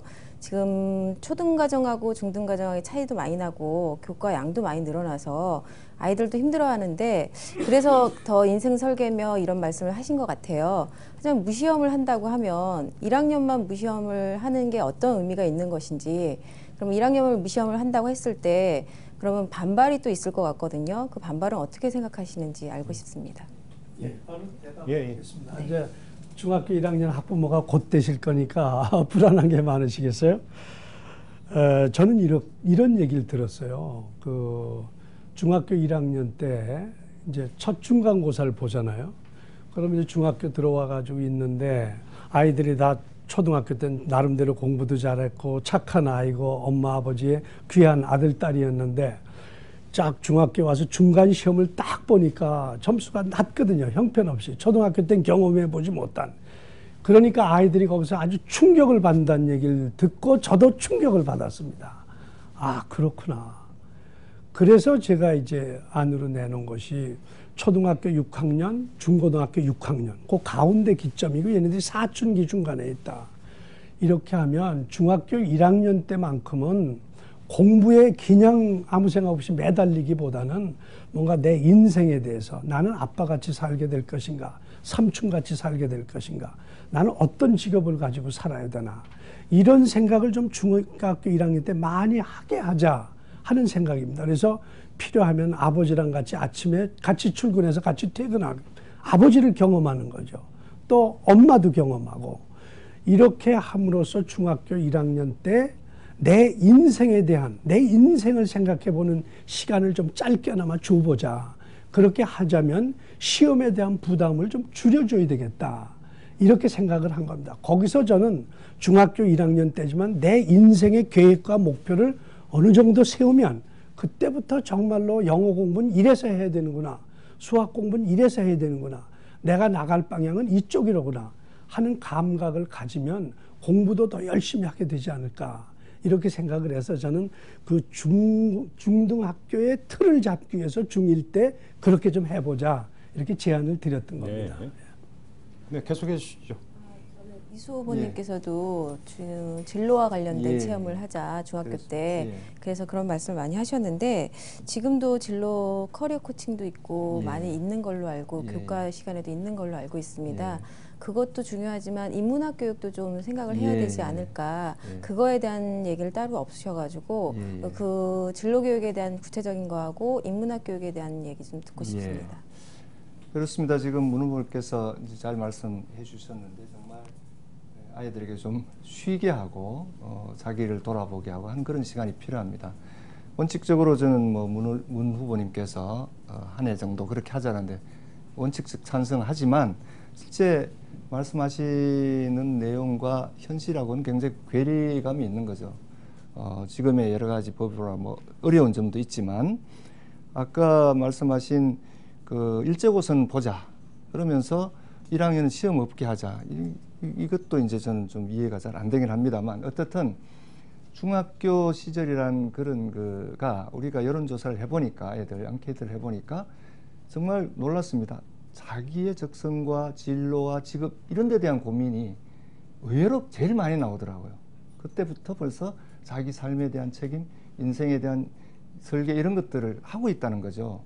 그런 아이들에게 정말 적성, 진로, 직업에 대한 것들을 안내하고 가르쳐주고 하는 것은 대단히 중요하다 이런 생각을 했고 그게 중3이면 벌써 그 학교를 선택해야 되니까 좀 늦은 것 같더라고요. 그래서 중2 정도에서 집중적으로 그렇게 하는데 그건 학교만 가지고는 좀 힘들어요. 그래서 그 지역사회 또는 지자체와 같이 그런 그런 것들을 안내하고 또 체험하게 하는 그런 시설들, 그런 센터도 만들고 해서 또 직접 좋은 그런 그 회사나 이런 데 또 보내보기도 하고 이런 이제 기간을 중2 때 좀 집중적으로 해서 자기가 고등학교 갈 때부터 자기의 진로를 책임있게 자기 스스로 결정하는 데 도움을 주자라는 게 이제 그 취지고요. 그 인문학은 뭐 저는 대단히 찬성하면서 특히 문해체 교육을 강조하는 것이 쭉 내려오는 논리이기 때문에 그렇습니다. 예. 알겠습니다. 자, 이번에는 최지수 학생에게 질문권 드릴게요. 저도 좀 다른 질문 드리겠습니다. 이수호 후보님께서 아까 학생 인권 조례에 대해서 언급하셨습니다. 학생 인권 조례가 통과되었다고 하지만 사실 학교 현장에서는 인권 조례보다 교칙을 우선시하면서 교복 규제나 두발 규제를 여전히 하고 있습니다. 이렇게 혼란스러운 학생 인권 조례는 문제가 있다고 생각하는데요. 광로연 전 교육감께서도 학생 인권 조례는 찬성하셨지만 사실 제대로 시행을 하지 못하셨습니다. 이수 후보님께서는 학생 인권 조례 관련한 혼란을 어떻게 해결하실 것인지 묻고 싶습니다. 예. 학생 인권 조례는 학생들을 스스로 주인이 되게 하고 스스로 자기가 자기를 결정하게 하고 하는 그런 아주 기본이죠. 국제인권, 아동인권 협약에 기초해서 특히 우리나라에서는 이제 특히 서울 같은 경우는 서울 시민들이 발의를 해서 시조례로 이렇게 돼 있습니다. 이것은 교육감이 마음대로 이렇게 하는 건 또 아닙니다. 그럼에도 불구하고 그것을 학교에서 잘 시행하게 하는 것은 상당한 이제 교육감의 책임이죠.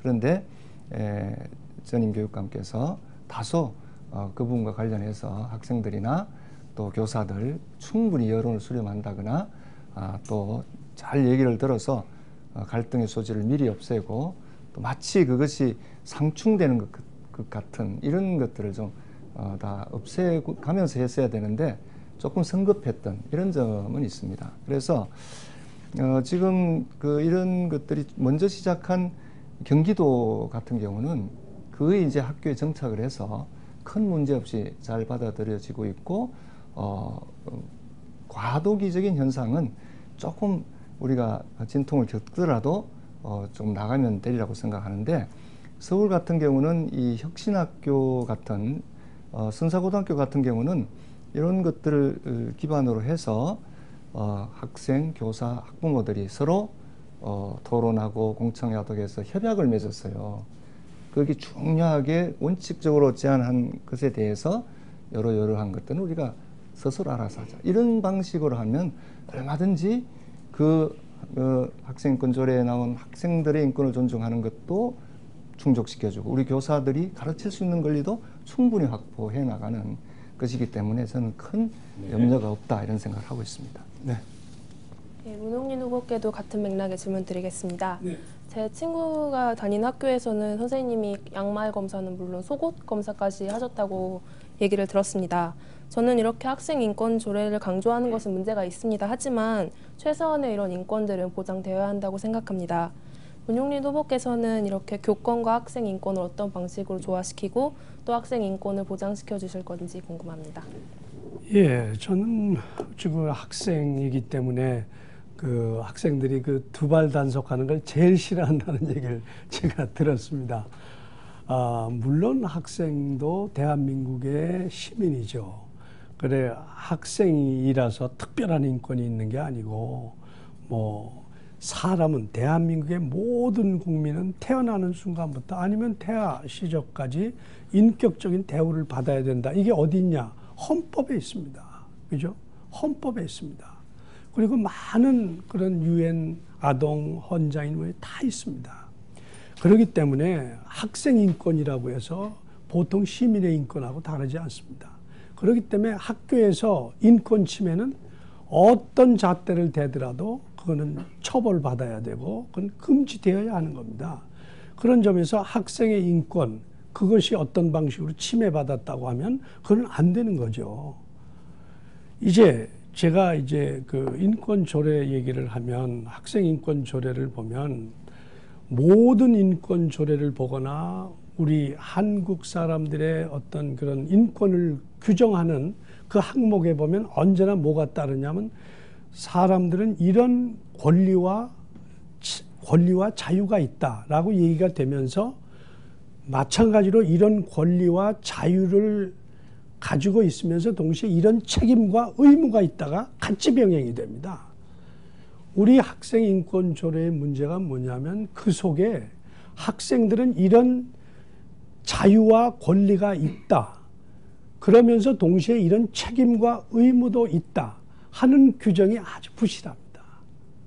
그러니까 학생이요, 자유와 권리 같죠. 헌법에 상응하는.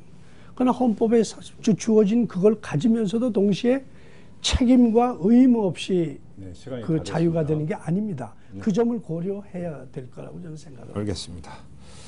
자, 이렇게 그 패널 토론 또 한 번 진행이 됐고요. 자, 마지막 주도권 토론 시간으로 넘어가도록 하겠습니다. 역시 똑같이 총량 8분씩 드리도록 하겠습니다. 이번에는 이수호 후보부터 시작을 해 주십시오.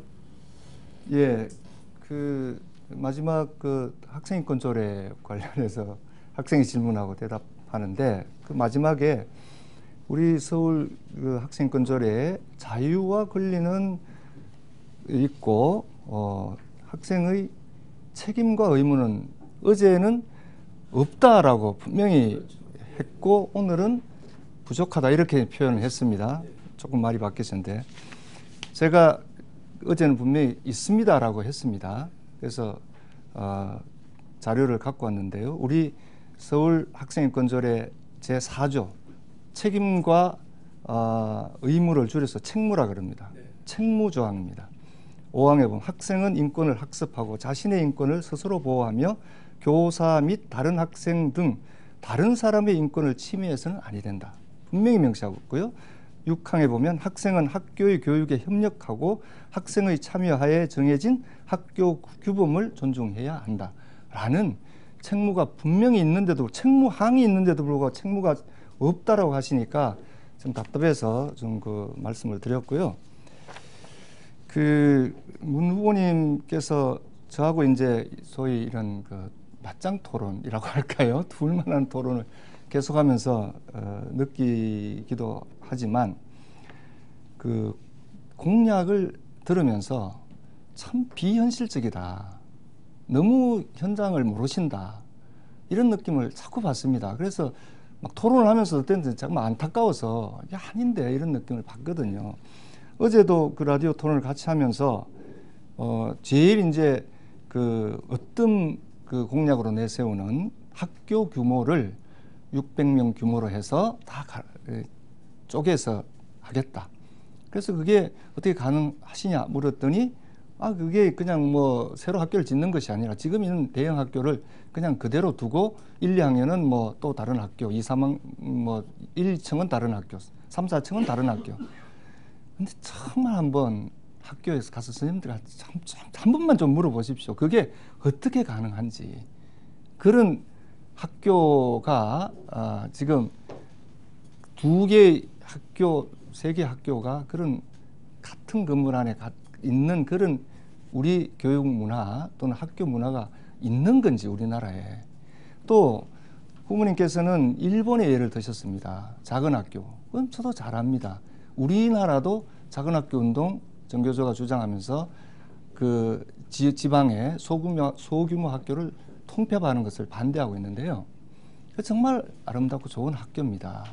그것은 일본은 우리보다 더 엄격해서 한 명이 있든 두 명이 있든 학생이 있으면 학교는 존치해야 된다. 이런 그 교육의 책무의 정말 정신에 따라서 보존하고 함께 하려는 그런 작은 학교지 큰 학교를 막 쪼개서 작은 학교를 만드는 그런 그 일본식이 아니거든요. 그래서 이런 것도 그렇고 아까 말씀하신 그 24시간 돌봄 학교 그것도 정말 그렇다합니다만 학교는 그냥 어제도 질문하시니까 그냥 건물만 빌려주면 된다. 나머지는 다 다른 데서 한다. 그건 정말 비현실적인 얘기입니다. 어떻게 그렇게 됩니까? 지금도 그 지역아동센터나 이런 데서 학교를 좀 그냥 광고에 조금만 사용하자. 이래도 지금 안 됩니다. 온갖 규정과 온갖 제약과 또 학교는 그걸 용납하지 않거든요. 그래서 이런 현실은 너무 도외시하고 있고 건물만 쓰려면 건물은 사실 많습니다. 지방자치단체도 많고 지금 뭐 여러 가지 있는데 학교를 쓴다는 것은 그만큼 학교라는 기능을 함께 발휘하는 거거든요. 교사들이 함께 해야 되고 거기 있는 여러 가지 시설들이 이용돼야 되고 근데 그건 너무나 비현실적인 24시간을 학교를 계속 가동한다는 것은 정말 비현실이다 이런 생각이 들어요. 이런 그 공약이 너무 비현실적이고 현장과 맞지 않는 부분에 대해서는 어떤 생각을 갖고 계신지요? 예, 그 비현실적이라고 말씀을 하셔서 하여튼 잘 또 깊이 생각을 해보겠습니다. 예. 그러나 저도 이제 공약으로 내세울 때는 나름대로 깊은 생각을 가지고 만들었습니다. 그래서 우리 이 후보께서는 비현실적으로 보이실지 모르지만 저는 대한민국 교육을 바르게 하고 진짜 대한민국 교육이 제대로 되는 교육적 가치 실현에 필요하다고 하면 다른 분들이 보기에 비현실적이라고 생각이 들지라도 저는 추진을 하겠습니다. 예컨대 지금 전 세계적으로 학교 폭력이 많은 데가 어디냐? 학교가 큰 데입니다. 학과 성적이 제대로 안 오르는 데가 어디냐? 교육력이 떨어지는 데가 학교가 큰 데입니다. 우리나라도 지금 학교 인원수가 전체 인원수가 1000명이 넘는 학교가 많이 있습니다. 이런 학교는 될 수 있는 대로 소규모, 보통 이제 국제적으로 인증된 건 그 캠퍼스 내에 사는 모든 학생과 교사 모든 사람 수가 600명을 넘으면 학교 자체가 관료화되는 경향이 있다. 거기에서 여러 가지 학교가 안고 있는 그런 구조적인 문제가 생겨난다. 그러니까 학교를 소규모화하자라고 하는 그런 얘기들이 되고 있습니다. 저는 거기서 생기는 교육적 가치를 존중합니다. 거기서 생기는 교육적 가치야말로 지금 대한민국이 가지고 있는 여러 가지 문제가 거기서 파생된다고 믿기 때문에 지금 비현실적이라고 말씀하시지만은 지금 학교를 소규모화하는 방법 중에 하나가 아주 도심에서 학교 부지를 구하기 어려울 때는 하다못해 2000명이 넘는 학교는 그 좀 같은 캠퍼스 내에서 2개로 운영을 해보자 하는 그런 묘안까지 말씀을 드리는 거고 이제 새롭게 만들어지는 학교가 있고 또 지금 인구가 줄어들으니까 여유 있는 학교가 많아집니다. 이럴 때 이제까지는 그런 학교를 팔아버리거나 다른 용도로 썼는데 저는 그거를 학교를 소규모하는 대로 활용해서 교육의 본질적 가치가 살아나게 하기 위해서는 학교를 소규모하는 게 좋다. 이 방향이 옳고 이것이 교육적 가치 실현에 옳다고 하면 지금 이 후보 말씀하신 대로 비현실적이다라고 하지만 그게 현실화되도록 저는 노력을 하겠습니다. 예, 충분히 뭐 원칙에 동의하고요. 저도 작은 학교가 많이 세워지면 좋겠습니다. 저는 오히려 그런 대형 학교, 우리나라가 교육 투자를 잘못해서 대형 학교 만들어놨는데 이런 대안이 좀 현실적이지 않을까 생각합니다. 우선 학급당 인원수를 줄이는 거죠. 지금 뭐 35명, 40명 안 되잖아요. OECD 평균 20명 내지 그 정도라도 줄이는 노력. 그리고 지금 정말 아까 관료화까지 얘기했었는데 교사들이 좀 제대로 가르칠 수 있도록 교사의 법정 교사를 확보한다든지, 지금 교사도 강사, 뭐 기간제 교사 이렇게 하면서 굉장히 불안하게 돼 있어요. 또 우리 수업 시수 선생님들이 가르치는 시수도 법제화되어 있음에도 불구하고 과다하게 돼 있고 난이도도 문제가 많고, 특히 그 학급당 인원수를 줄여서 우선은 작은 학교로 만들어가는 것은 뭐 계속 추진해 나가되 그것부터 먼저 하는 것이 굉장히 현실적이다, 이런 생각이 듭니다. 네. 시간을 다 쓰셨습니다. 자, 다음에는 문용린 후보께 역시 8분 드리도록 하겠습니다. 예, 저는 좀 심각한 얘기를 좀 했으면 하는데요. 지금 대한민국 그 수도인 서울의 학교가 좀 대단히 문제 상황에 처해 있습니다. 그건 다른 게 아니라 지금 학교에서 선생님들이 아이를 지도하기를 포기하는 현상이 생겨나고 있습니다. 이 교육이 죽는 겁니다. 제가 한 예를 들겠습니다. 실제적으로 얼마 전에 학교를 방문해서 들은 얘기입니다. 수업 시간에 한 아이가 이어폰을 끼고 mp3로 음악을 들으면서 이렇게 발을 구르면서 있었습니다. 젊은 그 선생님이 여선생님이었는데 수업을 하다 보니까 아이가 그러고 있어서 이거 띄워라 라고 얘기를 여러 번 했는데 아이는 빙글빙글 웃기만 하면서 빼질 않습니다. 그래서 선생님이 가서 너 정말 이러면 안 돼 하고 선생님이 제스처를 취한 겁니다. 그거 빼 좀. 이랬더니 아이가 선생님 건드리지 마세요. 건드리면 어떻게 되는지 아시죠? 인권 조례 아시죠? 그러더니 저쪽 아이가 또 핸드폰을 꺼내서 지금 찍으려고 하고 있다. 이 상황을 제가 직접 들었습니다. 자, 그 상황에서 여선생님입니다. 얼굴이 빨개지고 한 아이가 그렇게 버티니까 다른 아이는 호기심에 재미로 지금 보고 있습니다. 지금 우리 사회가 길 가다가 청소년이 문제를 일으키고 담배를 피우고 모빌 때 그거 건드리지 마라. 애들 건드렸다 죽는다. 사회에서는 그럴 수가 있어도 학교에서 선생님이 수업을 하는데 본연의 임무에 충실하지 않은 아이가 있을 때 선생님이 그것을 관여하기를 겁내고 지도하기를 겁내고 뭐 문제 날까 모르겠다 할래면 해라 하고 그저 하면 이게 지금 대한민국 교육이 죽어가는 모습입니다. 선생님들이 힘을 잃었습니다. 기가 빠졌어요. 그게 바로 저는 어디서 왔다고 생각하느냐. 바로 인권조례가 선생님들 두 손을 묶어버렸습니다. 병원에 가면요, 의사 선생님이 청중기나 모든 걸 동원해서 나한테 찾아온 환자가 어떤 문제가 있는지 샅샅이 뒤집니다. 그때 의사 선생님은 당신은 이런 건 하지 마시오, 이런 건 하지 마시오 하면 과연 그 의사 선생님이 환자를 제대로 진료할 수 있겠어요? 교육은 의사가 환자 진료하는 것보다 더 중요합니다. 그 아이의 미래가 20년 후 30년이 그 아이의 100년의 미래가 걸린 게 초중고 교육입니다. 이런 과정에서 선생님을 인권조례라고 하는 것으로 두 손을 묶어놓고 아이를 지도해라. 어떻게 지도가 되겠습니까? 저는 이 점 대단히 그 심각한 문제로 봅니다. 그런 점에서 저는 분명히 그 교육감이 되면은 인권조례, 독소조항을 분명히 저는 수정, 보완이 필요하다면 보완할 것이고, 그런 점에서 저는 이수호 후보께 묻고 싶은 게 지금 학교 현장에서 벌어지고 있는 이런 현실입니다. 지금요. 이런 약화된 교사의 지도력을 이 인권조례를 그대로 두고 어떻게 그 학교 현장을 강화시킬 것인지 이거에 관해서 정말 한번 저는 좀 여쭙고 싶습니다. 예. 예, 문제의식 동감합니다. 네. 어떻게 보면 지금 예로 드신 것보다 더 심각한 예가 우리 학교 현장에 있습니다. 그래서 학교가 붕괴됐다, 정말 우리 교육 전체가 붕괴된 거 아니냐, 이런 얘기까지 할 정도로 우리 현장이 어렵습니다. 그래서 저도 정말 이건 아니다라고 이제 나섰습니다.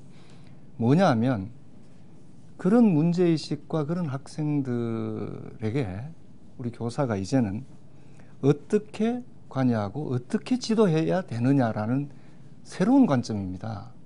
그전의 식으로 무조건 교사니까 권위를 가지고, 그건 제대로 된 권위 아니라고 생각합니다. 권위주의인데 권위주의로 야단치고 지시하고 억누르고 꼼짝 못하게 하고, 이건 옛날 저는 이런 모든 문화를 일제의 군국주의에서 비롯한 군사 문화가 결국은 우리 학교 현장까지 나와 있는 게 아니냐라는 생각까지 했던 사람입니다. 어떻든 간에 그런 지도 방식 태도로는 지금 아이들은 학생들은 안 된다는 거기에 우리는 분명한 그 생각을 가져야 됩니다.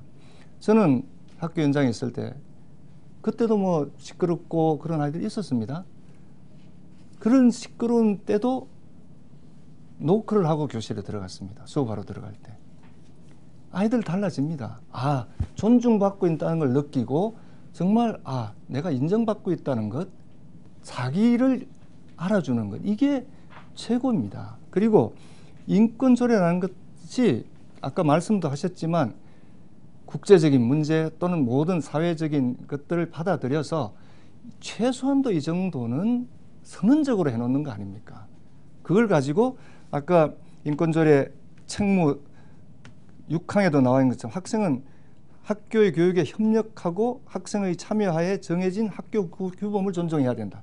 다른 스스로 참여해서 만든 학교 규범 할 수 있는 겁니다. 아까 예를 든 선사고등학교가 그렇게 잘하고 있고 그런 게 확산되어 나가고 있습니다.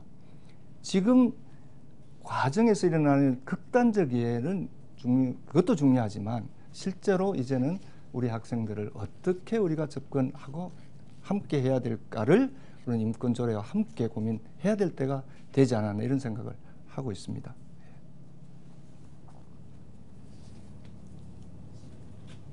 예, 저는 그런 점에서 어떻게 보면은 그 인권조례가 나중에 만들어졌어야 되는 게 아닌가.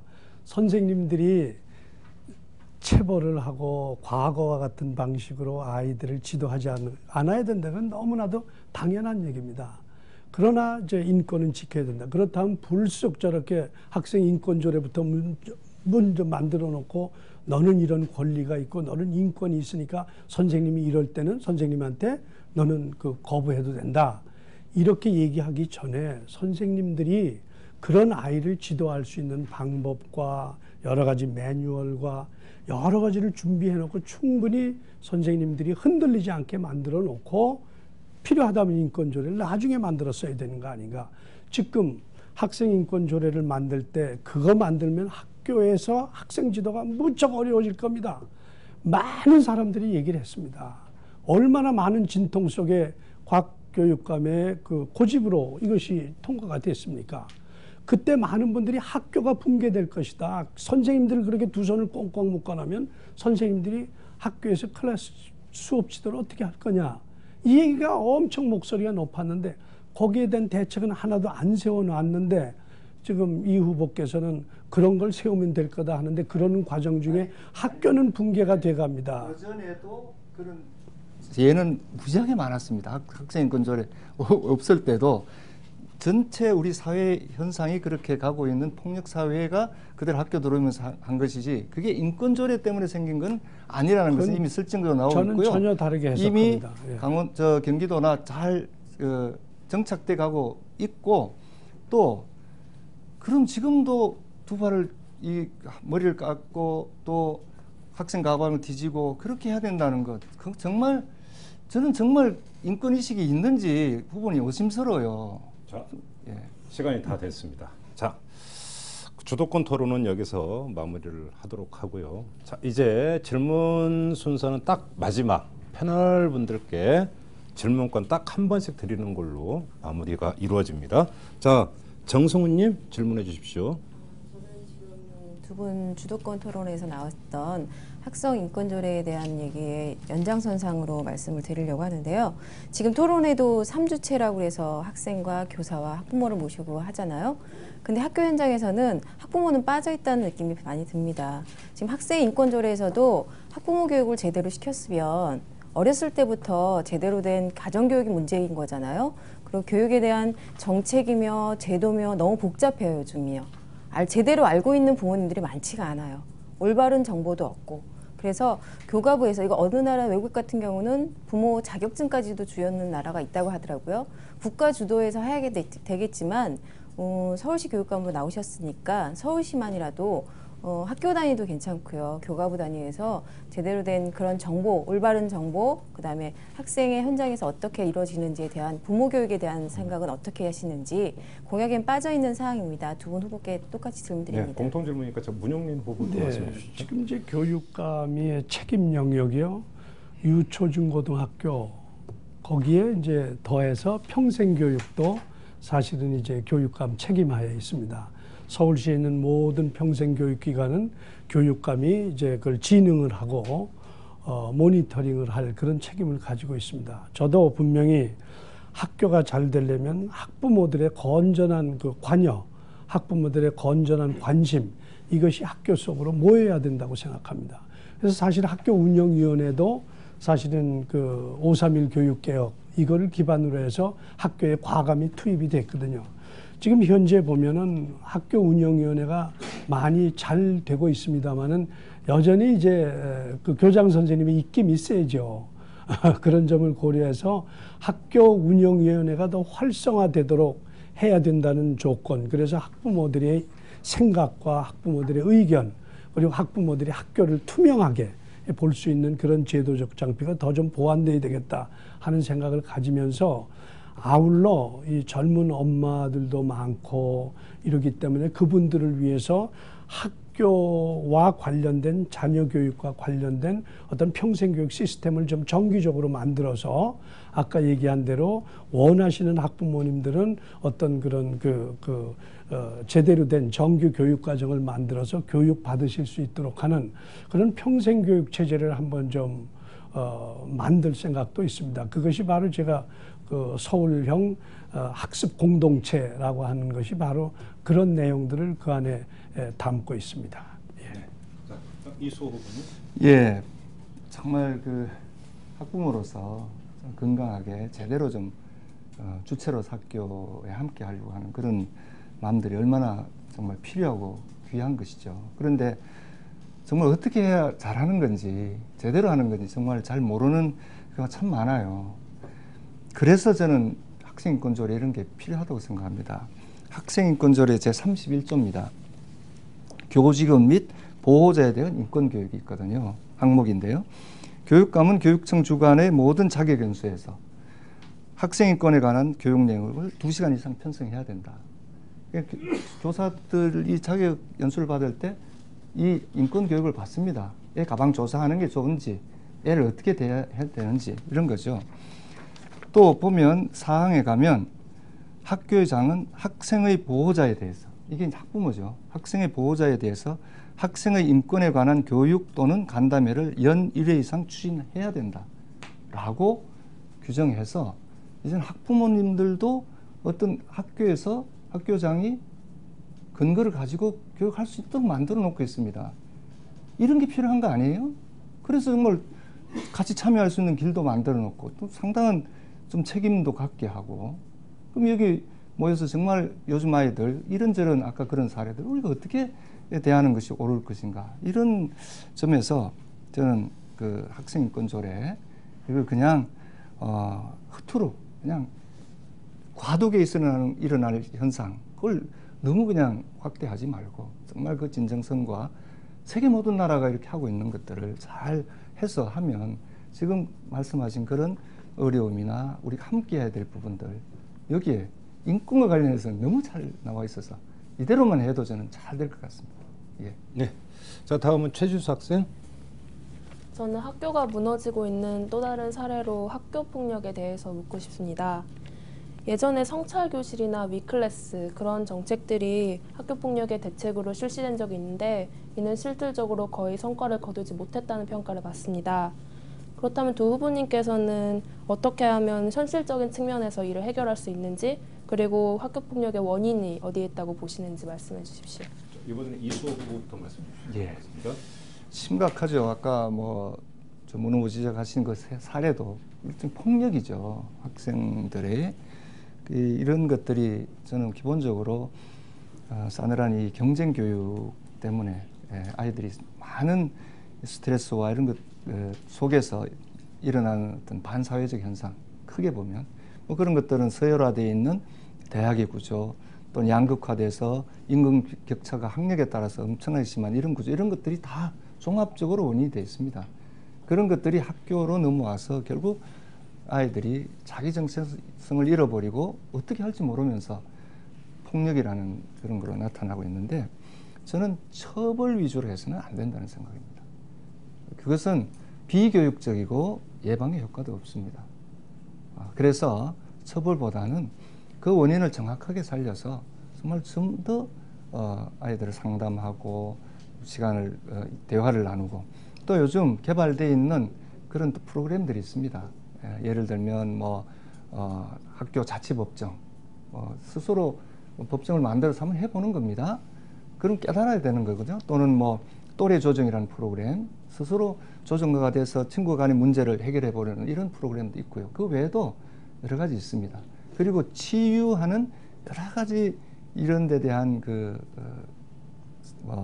시설, 형태 이런 것도 많거든요. 지금 위스쿨 또는 위클래스 했는데 실제로 형식상 해놓고 잘 운영을 안 해서 지금 문제가 있는 거거든요. 저는 그런 시설도 잘 제대로 운영하고 하면 처벌 위주, 그걸 학생부에다 기재를 한다, 이런 임기응변적인 걸로보다는 훨씬 더 효과가 많을 것이라고 생각하고, 그런 부분을 계속 좀 강화해 나갈 생각입니다. 예. 네. 다음 김종민 후보님. 예, 아마 최지수 학생은 학교 현장에서 그걸 경험을 하고 계실 겁니다. 학교 폭력은 두 가지입니다. 조직 폭력이 있습니다. 이른바 일진이라고 하는 거. 이거는 도저히 어렵습니다. 대단히 어렵습니다. 이건 적극적으로 막아야 되는 일진 폭력이 있고요. 학생들 사이에 서로 골려주다가 놀려주다가 그게 재미가 있으니까 반복해서 약한 아이가 왕따 당하고 해서 죽는 겁니다. 이건 조직 폭력하고 상관이 없습니다. 이 두 가지는 서로 변별적으로 대처해야 됩니다. 일진 이런 것들은 과감하게 해서 그 가여운 피해자를 막아줘야 됩니다. 그 일진은 보통 우리가 생각하는 학생 폭력이 아닙니다. 조직 폭력입니다. 이거 막기 위해서는 스쿨 폴리스도 필요하고 여러 가지 대단히 엄중한 조치가 필요한 조치가 있고요. 두 번째는 학생들 간에 이렇게 하다 보니까 재미가 있어서 반복되다 보는데 피해자는 그것 때문에 자살까지 합니다. 그거는 어떻게 보면 가해자 부모가 애들끼리 놀다가 그랬다 하는 정도지만 실제로 벌어지는 일은 정신병원에 가고 자살하고까지 이런 일이 벌어집니다. 두 일진과 이런 사례는 구분해서 하는데, 일진은 당연히 이건 해결을 해야 되는 거고요. 두 번째, 그런 학생 간의 어떤 그런 놀림으로 생기는 이거를 막기 위해서는, 제가 실제로 청소년 폭력 예방재단에 있으면서 대학 교수로 있으면서 감정 출석부라고 하는 걸 해본 적이 있습니다. 출석을 부를 때 문용린 이렇게 부르면 대답할 때 예, 저는 행복합니다. 누구 이렇게 부르니까 예, 저는 좀 오늘 우울합니다. 이렇게 감정을 서로 공유하게 만드는 출석부를 불렀더니요, 학교 폭력이 줄어들었습니다. 아이들이 옆에서 쟤는 좀 오늘 우울하다는데 왜일까? 이렇게 되니까 서로 감정을 공유하고, 그러다 보니까 상대방의 입장을 알고 쟤는 아버지가 교통사고로 당하셨다. 이런 걸 알게 되니까 아이들 사이에 감정 공유가 일어나서 폭력이 줄어드는 예를 봤습니다. 알겠습니다. 자, 마지막 패널 질문 권한은 김현섭 선생님에게 드리겠습니다. 네. 예. 교육청에서 실제로 추진하는 데서 중요한 부분은 저는 학교를 지원하는 일이 아닐까라는 생각이 듭니다. 많은 경우 교실이 무너졌다, 학교가 무너졌다라는 문제 진단은 진보와 보수를 떠나서 시민이라면 누구나 공감하는 측면들이 있지 않나 생각이 듭니다. 그런 면에서 이러한 여러 가지 현실적인 문제를 극복하기 위해서는 학교 구성원들의 자발적인 참여가 필요하지 않나라는 생각이 들거든요. 그래서 학교 운영을 어떻게 바꾸냐의 그 핵심이 자리에 있는 건 저는 교장 선생님의 역할이 중요하다고 봅니다. 학교장의 리더십에 따라 학교 분위기와 교직원의 분위기와 또 아이들의 분위기에도 절대적인 영향력을 미치기 때문입니다. 그런 면에서 현재의 어떤 교장 승진자가 가지고 있는 어떤 기본적인 한계로 인하여서 교장 공모제가 실시되고, 또한 내부형 공모제도 확대해서 다양한 소통의 능력을 갖고 있는, 전문성을 가지고 있는 분들이 교장 선생님이 될 수 있도록 제도적으로 도입은 했지만, 현실적으로 내부형 공모제 같은 경우는 그 비율이 현실적으로 극히 미미한 가운데 있습니다. 그런 면에서 이 교장 어떤 분이 교장 선생님이 돼야 되고 그 학교 안에서 그 교장 선생님으로서 역할을 할 수 있어야 될지에 대한 부분과 그다음에 또 하나의 문제는 이제 연구 시범 학교에 대한 부분이거든요. 그래서 연구 시범 학교를 많은 학교들이 하면서 외적 인센티브, 승진 가산점과 예산이 있기 때문에 하고 연구 시범 학교 기간이 끝마치면 완벽하게 예전 상태로 돌아가다 보니까 각종 시범 학교는 넘치지만 현실적으로 단위 학교에서 느껴지는 거는 그 기간만 그러는 경우들이 많지 않았나. 저는 혁신학교 중에서 성과를 내는 학교들은 교장 선생님의 리더십과 그다음에 어떤 승진 가산점이라는 어떤 인센티브가 없었기 때문에 자발성을 최대한 이끌어냈기 때문에 가능한 부분이라고 생각이 되는데, 그래서 이 연구 시범학교에 대한 문제에 대해서도 어떤 관점으로 접근하실지, 그래서 이 교장 임용에 대한 문제와 그다음에 연구 시범학교 에 대한 관점에 대한 말씀을 좀 해주시면 고맙겠습니다. 이거는 문영민 후보부터 네, 될 것 같은데요. 예. 2분 동안에 그 대답을 다 하시라고. 그래, 교단을 젊게 해보자 하는 게 제 지금 말씀하시는 학교의 리더십 문제에 대한 대안입니다.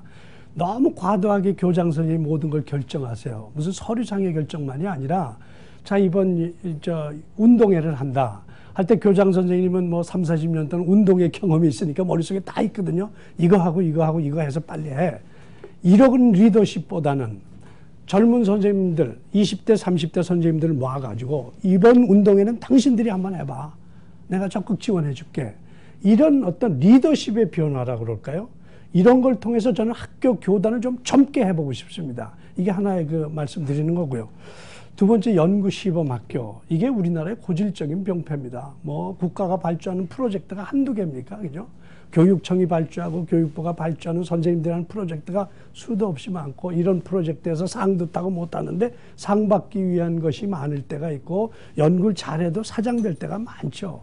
저는 그런 점에서 어떤 그런 연구 시범 학교의 연구 성과를 풀로 만들어서 우리나라 학교만이 아니라 모든 사람이 이게 접속해서 어떤 연구가 어떻게 됐다, 이런 어떤 그런 것들을 좀 해가지고 잘된 연구는 사회적인 평가를 통해서 계속 지원하고요. 또 필요 없는 연구는 또 책임이 필요하면 책임도 묻고 해서 연구 시범 학교 제도는 유지하되, 이것이 보다 많은 사람들의 공유가 돼서 실질적으로 연구한 결과가 대한민국 교육 현장 개선에 이게 좀 활용이 되는 그런 체제를 좀 하나 딱 시스템으로 만들어야 되지 않을까, 그런 생각을 가지고 있습니다. 저는 선생님들이 연구도 하셔야 된다고 생각해요.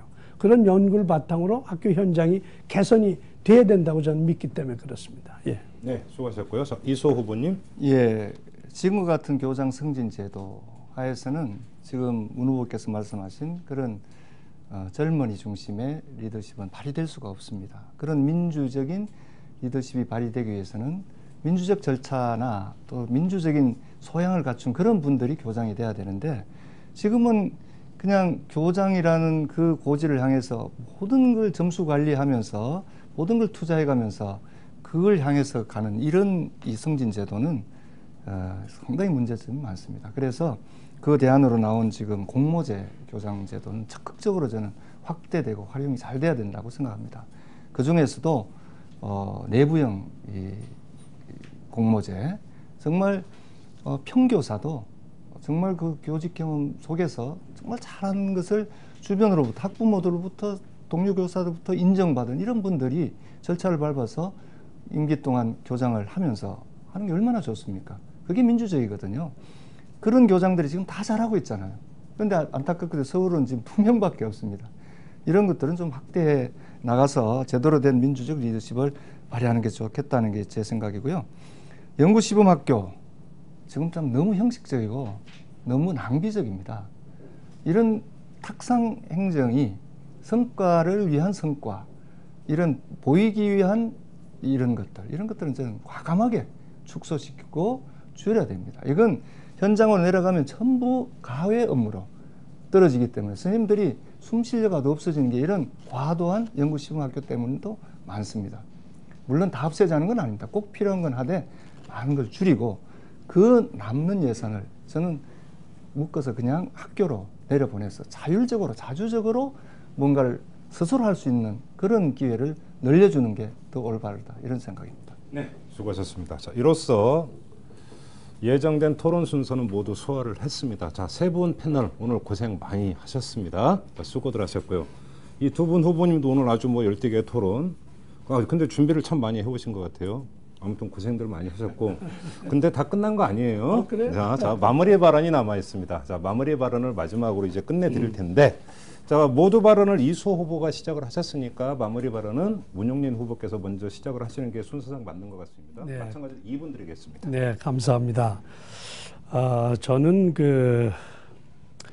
이 교육이 어른들 싸움에 교육이 흔들리지 않게 좀 교육을 지켜보겠습니다.